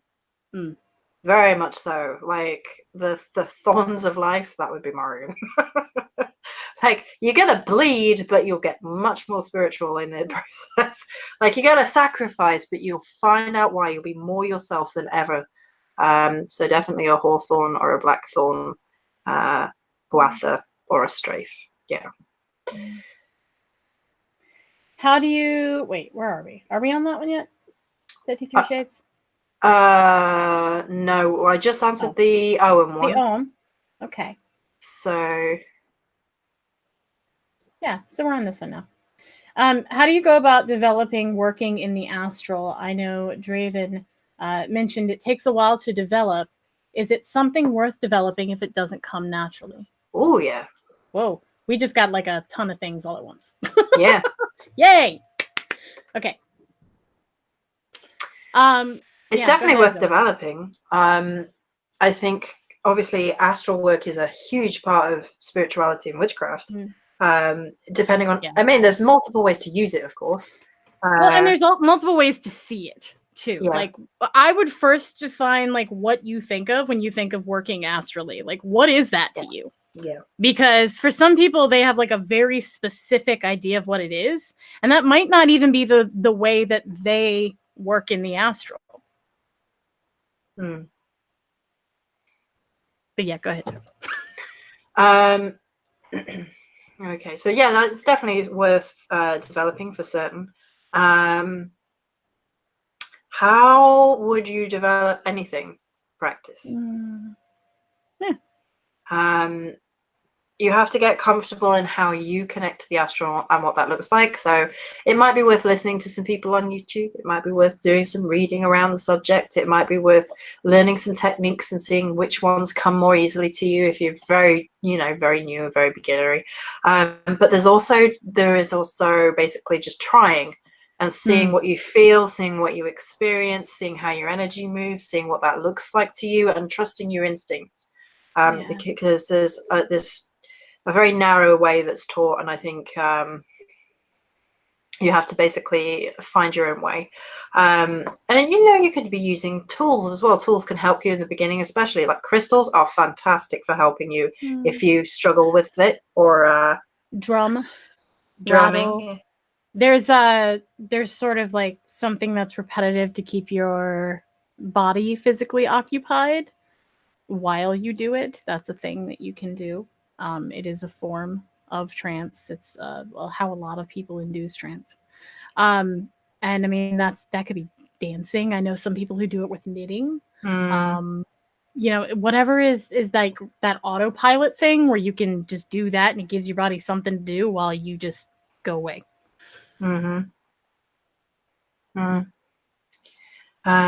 It's a really big topic, actually.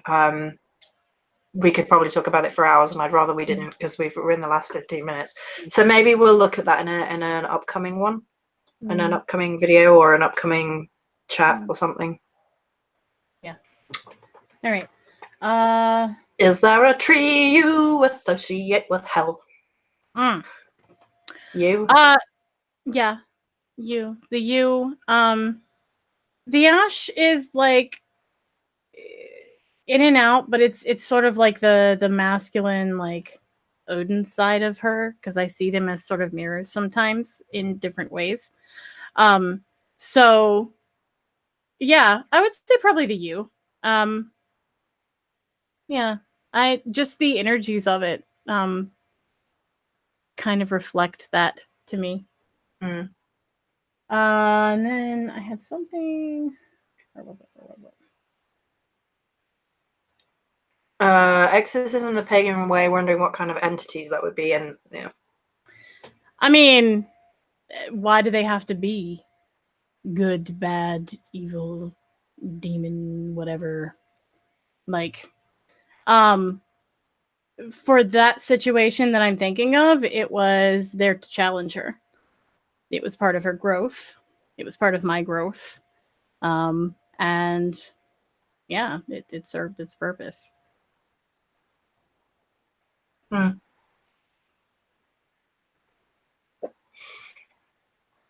Oh, come on, camera. I know there's a lot of energy, but come on. And then Draven also said, do you consider helping the spirits of the dead to be part of Dark Goddess work? My fiance and I have been doing that for years. Yeah. For me personally, absolutely. But I mean, that's also because I'm a medium. So it's going to happen. Yeah. So absolutely. Yeah. I mean, maybe not for some other people. I don't know. I can't speak for them, but yeah, for me and Joey's already said yes. So yeah. Yeah. Do you have a specific tarot or oracle deck that you use when working with Hell and the Morrigan? I mean, no. In a word. Because the Morrigan doesn't tend to talk to me through tarot or oracle, because that would mean I'm not listening to her in my practice. Sometimes she'll talk to her through me because she's not listening. Yeah, I mean, it's far more likely that the Morrigan will basically ride Cris and be like, yeah, out of nowhere. Yeah, and oracle and tarot I enjoy deeply. I look at it with regards to everyday life and other energies and things. But when it comes to the Morrigan, I just listen. I don't like dreaming is the last thing that happens to me, but I will dream occasionally. But generally speaking, I just connect to the energy of Morrigan and listen and look for signs and synchronicities and messages, and she'll just slap me up the side of the head if she wants something. So I conduit very easily though, and I'm going to expect that Cris does too. So it's not really something that my new favorite tarot deck is back here though, the El Goliath. That's really beautiful if you want something shadowy. It's my favorite. Deep. It's so deep too. Yeah. Yeah, my new favorite is the Wisdom Keeper's deck, and I also use the Tarot of the She, but when it comes to hell, she usually uses my body. That's how she, like, you know, you stepped on something, now you're bleeding, have fun with that. Pay attention next time. The body part it is, the kind of pain it is, whatever, like that's usually how that happens with me, or she just tells me. So for tarot, not so much. That's usually a sort of general consultation. I do have a deck, the Ghosts and Spirits deck, that's dedicated to my ancestors, though.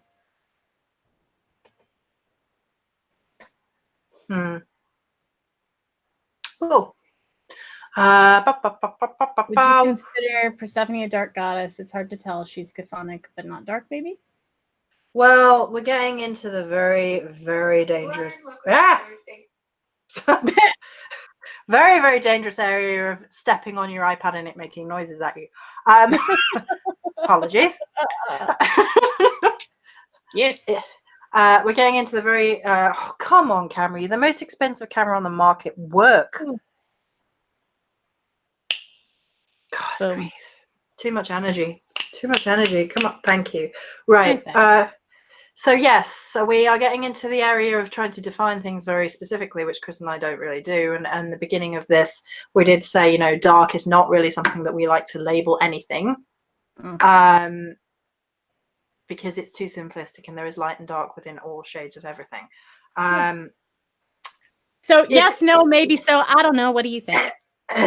Basically. But in terms of, is her energy a lot like Morrigan's or Hell's? Yes. She's definitely a queen of the underworld. She's definitely rocking out that death energy. Her mythos goes beyond that of the Persephone myth. There's the core myth, which is worth looking at. Every energy I've ever connected with her is she wants to be down there. She wants to be queen of the underworld. That's her choice. That's her domain. That's how she reigns. She likes it, and she loves Hades in every energy that I've ever come into contact with her. So yeah. Yeah, absolutely. And in terms of the myths and not being the full story, like, I would invite people to just connect to them without a sort of expectation, if they can, to try to place that out and just talk to them, see what you see or what you feel, and go from there. Yes, read the myths and etc. But if anything, if you can, like, I would go visit them first, then read the myths and see what happened.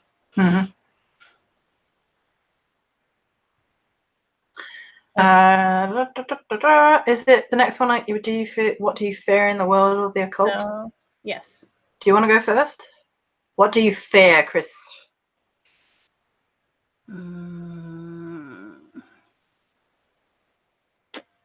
The ego. Within a cult in general, there is a need to be...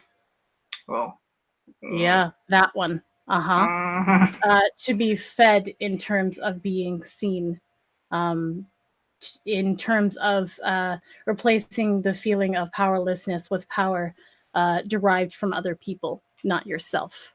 And so in the world of the occult, the thing that I fear is succumbing to that. And that's not to say that ego doesn't have its place.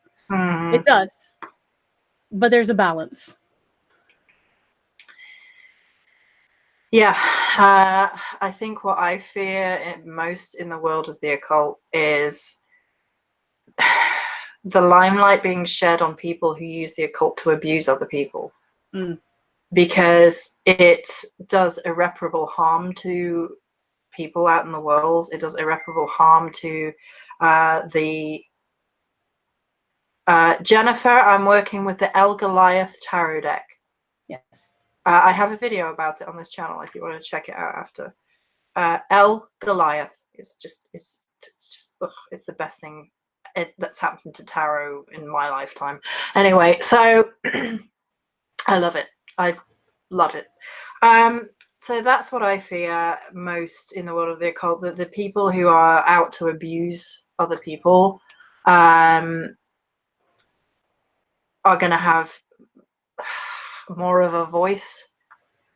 And it's part of why I always make sure that I show up, because I want people to not just blindly believe what some, what the abusers might be saying. I don't want anyone to blindly follow anything. So I like guess in short, what we're saying is the thing that we fear the most in the occult is some of the people. Well, yeah. Have you seen what people could do? Yeah. Yeah. Like we don't fear the gods. We don't fear the potential. dead. It's people. People are what we fear most in the occult. Yeah.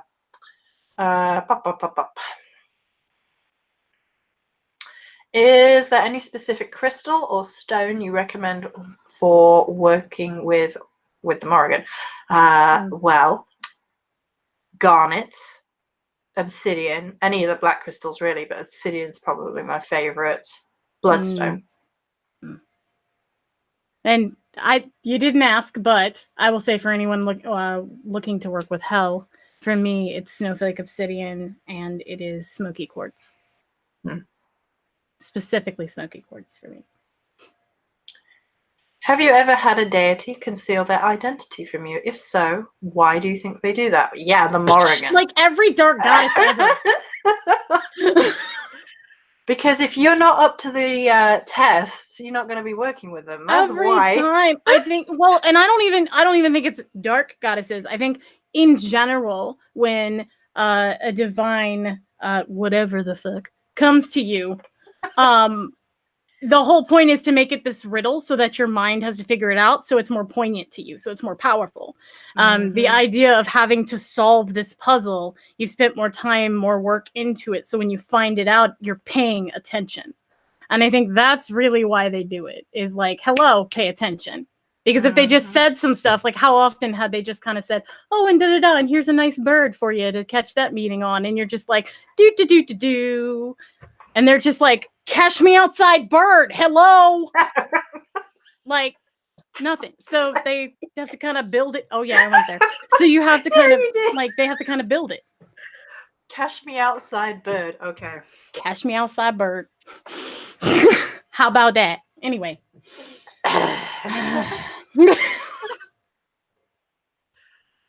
Well, there you go. I came to you both with a dream drawing. It took me 3 years to name that goddess. Yeah. We knew. I knew straight away, by the way. But I was like, I don't feel that I'm that link. So I was like, I'm gonna let Cris do that. And I woke up and was like, kind of like half rolled over and looked at my phone and then went, oh, okay, I know who that is. Wait, oh, she's asking who that. All right, hold on. I'm gonna like pee first, and then I'll get back to this because I had like just woken up.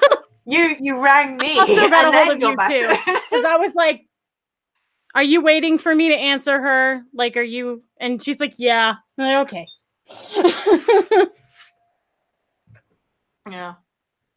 So, any last questions before I'm going to close this dark goddess energy down? Lunar Seedling has a question. How about that? No. How about that? How about that? I think we got everybody though. So, sweet. Any last questions? It's the last drum roll, please. Ding.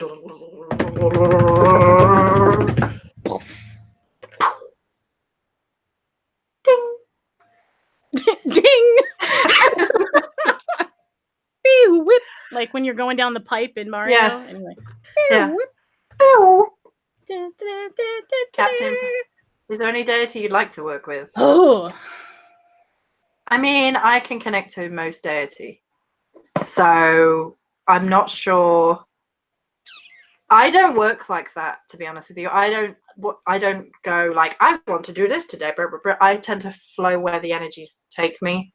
and Yeah, a lot of times they discover just it. kind of come up and are like, "So, sup, do this for me, to Joey." Yeah, Like, because make this thing. Lilith did that. Hmm. And I've been working with her a little bit recently. Have you ever tried to work with a deity and have them say no? No, but I have had my own preconceptions get in the way of connecting to deity. So, like, Aphrodite was one because I had huge preconceived ideas going in, and it was so difficult because someone wanted a set, right? That's my job. So someone wanted candles and incense and things, and I was like, what am I going to do? Because I had sorority Aphrodite from Xena in my head, right? And that's not a good look for Aphrodite. And all I had to overcome that. So, and I did overcome it, and I did sort of debunk the mythology and like tear apart and look for the meaning underneath, which was important for me to do. So, have you ever had one say no? I've definitely had ones that I had a lot of trouble connecting with, and for me, it's usually the Celtic pantheon. Oh, really? Yeah, the Celtic pantheon, like Morrigan is no problem. There's a lot of people that I know that I'm friends with that like anything connected to Morrigan, yep, we're fine. But there's definitely sort of the like Lou and like that whole sort of chain of things. That has been harder for me to connect with. For whatever reason. The Celtic stuff, while like music speaks to me, and I definitely have some of that in my blood, I found out.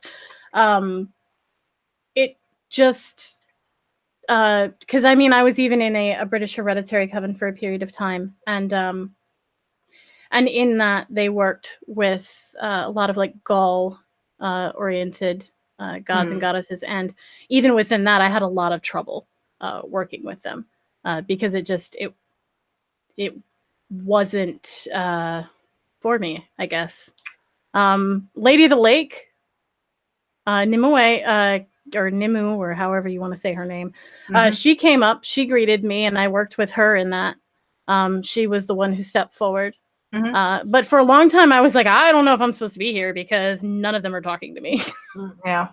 I'm here. I'm open. Some of the gods are a bit quieter. Like Hecate was a bit quieter. Like she came through in a different way. She was just waiting for a particular moment. Thor was very quiet. I have theories about why that was, though. Okay. Which I feel like if I tried to connect now, that he'd be fine. Have I ever worked with Azazel? I mean, not implicitly. I've connected to some of the goetic energies, but not implicitly, not like in depth. Cris, same. Azazel? Yeah, not specifically. No. Have you ever felt such overwhelming guilt about everything, all aspects of your life? And if so, where would be a good place to start to sort through suffocation in terms of shadow work? A lot of times, depending on what it is, because I think with that, it would find have the a lot root to do with your specific situation exactly, and like where your roots are in that. So it's hard to give like a blanketing statement, especially in terms of shadow work and something like that. But I know in some areas with stuff, this may or may not apply, that a lot of times when we have guilt, it's actually not the guilt of that stuff. It's like the guilt of us not stepping into our power in whatever way. It's sort of like it's like that imposter syndrome shit that happens where you're like, oh, I'm a phony, but it's actually because you're not like fulfilling the thing that you know is your purpose to do and that you're good at. So you feel like a phony because that's like how you're sort of living in a sense, or that's what your brain's kind of telling you. So, you know, I don't know if it pertains to something like that, but that's kind of where I went first. Yeah. It also depends on, because Cris already said this, but like, if it depends on the root, because where the guilt is actually coming from is going to affect how you actually look at it, deal with it, heal with it, feel it, right? I feel like something that happens with that kind of shadow work a lot, though, is people are looking at the too much of the overarching, and they need to narrow their field of vision just for a little bit. So they need to look at like the tree instead of the whole forest. So it's like, what is a moment that really fucking triggers this feeling in you? What are the similarities between different situations that trigger that feeling in you, and follow that route down, and trying to like get a little bit if you haven't seen Sorority Aphrodite, go watch Xena immediately and come back and compare notes. No, I'm good. Unexplained. I'm glad I helped. Have you guys ever worked with Baba Yaga? Oh my god, I love her. We both love her. We both love Crone her. aspect for life. You guys need to know this about me. That is one thing. That is a Celtic goddess that I don't have issues with. Not Baba Yaga, but yeah, like Kaliak, Caradwyn. Those two are always ready to ball. Like they're like, let's go. But Baba Yaga has always, like, the images from a child has always just been so. There's a part of her that's just that like splotch of like realness in this world, and it's beautiful. Like I freaking love her. I have not worked directly with her, like as in like a project or an undertaking, but I've always regarded her energy with like so much love. Apparently, yeah, that's the working one. It's because we're over time. They're like, you're done. We're over. I have to go soon because I do have to get my husband. Okay, and then one that I wanted to get to is have you ever worked with the voodoo pantheon or any deities that are originally from the European area? Speaking of people I love, Papa. I love Papa Legba. So my best friend growing up is also a witch, and she works very heavily with that pantheon. And it's not 1 a.m. No, specifically Maman Brigitte and Papa and Baron. And because of that, a lot of times when I'm friends with someone, like their deity bounces back and forth, like the receptive thing, right? So there's definitely that. But even before that, I've always just loved Papa. Again, that like crone sage elder thing. And I think it's because of my ancestral pull. I always kind of go towards the wise sage energy. Legba is like a freaking riot to work with. But he's powerful. Like, don't mistake it. You know what I mean? So I have absolute respect for all three of those. Yep, same. Love them. Yeah, I had dreams, very, very solid, scary dreams about Papa and Baron. And every time I've come into contact with those energies, it's been... I have massive respect for them. Yeah. Massive respect for them. They're very powerful, very deep. They're very old and ancient. And yeah. So, yeah. Okay. Is that it? Has anyone ever used metals to call corners? Iron, copper, tin, and steel. That's some alchemy shiz right there. No, but I've used trees. I use trees, so I can see alchemy would be interesting. Yeah. And that, get back to it. Try that and get back to us. I'd like to know how that works. Try it. I've definitely, I haven't used the different metals, but I've definitely driven stakes or copper nails in the corners of the area that I'm doing stuff. Well, that's protection, right? Yeah. Yeah. Okay, so if everyone's good, I'm going to call some energy in to complete, all right? So we started this off with calling energy in, so we're going to call some energy out. Are we jazz handing this shit out? I was going to do a little more soul speak first, but all right. I'm just getting us started, Joey. It's my hand with some jazz hands. Okay. With Dark Goddess jazz handing. Oh my god. I know, I'm sorry. I'm sorry. It just happened, right? You knew who you were dealing with when you You made me who I am, Mama. So we're going to center for a minute. Everybody, we're going to center in. Just saying thank you, being grateful. We're going to breathe in to release, which is Dark Goddess as fuck. So.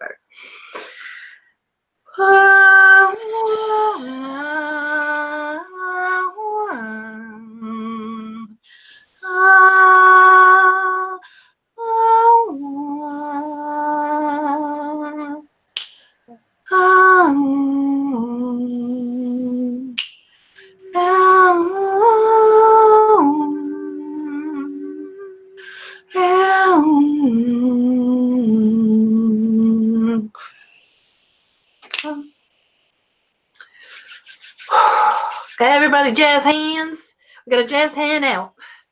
Cris is still being serious, so I'm going to ruin it for her. No, not really. Okay. Yes.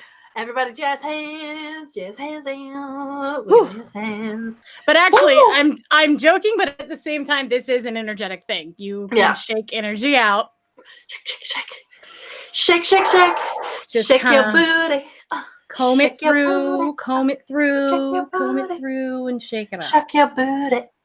Shake your booty. Shake your booty. Remember, laughter is medicine, guys. Remember, I also medicine. will extend this and say if anybody becomes dizzy or something after this, green, get some protein in you. Yes. Nuts, meat, whatever you. Yes. Get some nuts in you guys. You heard it here first. Yes. Oh, I did see a question earlier too that we skipped over and I remember it now.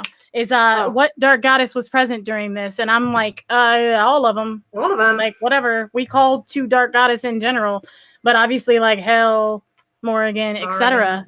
But this was to the energy overall. Yeah. The mothers. Yeah. So yeah. All right. High five with the dirty energies. High five. Right. Nuts and meat our faves. Yeah, right. All right. Yeah. All right. So thank you guys for joining us. This was really fun. I have not been able to be on as much lately. So thank you guys for showing up. Yeah. And we're going to look at doing this on a regular. We're going to look at doing it won't be as long as this, probably very likely won't be as long as this, because we're going to be looking at doing a dark goddess ritual, maybe like Cris suggested at that halfway point. I like that idea. That's cool. Yeah. So we're going to be doing a little bit more ritually things and bringing that dark goddess energy into the YouTube in particular. So yeah. That being said, and you can always find us for me, it's CrisAshburn.com, CrisAshburn. And I'm Don't go on. If you, I was just gonna say on those places and that website, and then also Patreon. I'm always on Patreon. I'm still active on Patreon, extremely. Yeah. And if you're interested, I offer services in terms of ancestral stuff and fear calling ritual stuff. And I also have those channeled songs that we talked about that were just released like 2 days ago. I put them up, so they're brand new. What about you can find me at starryeyedsupplies.com or on the Facebook or on the Patreon. You can find everything from starryeyedsupplies.com. You can get incenses. Some guys that in the chat today had some incenses burning for this. You can get all sorts of good shiz over there. Books, incenses, smudges, spell oils, anointing oils, Joey consults, whatever you like. Whatever you like. So thank you guys for joining us. Little column B. Little jazz hands. Little jazz hands, little booty shake. Yeah. So thank you so much to everybody who came and joined the chat. Has been off the chart tonight. Thank you for all your questions. Thank you for the camera not working again, apparently. God damn this camera. God damn it. But really, come on, camera. No, thank you. I just want to say goodbye to everybody. That's all I want to do. Saying bye. Yes. Thank you, everybody. Have a very blessed weekend. Stay safe. Stay fluxy. And as always, your faces. Catch you on the next one. Bye, guys. Bye.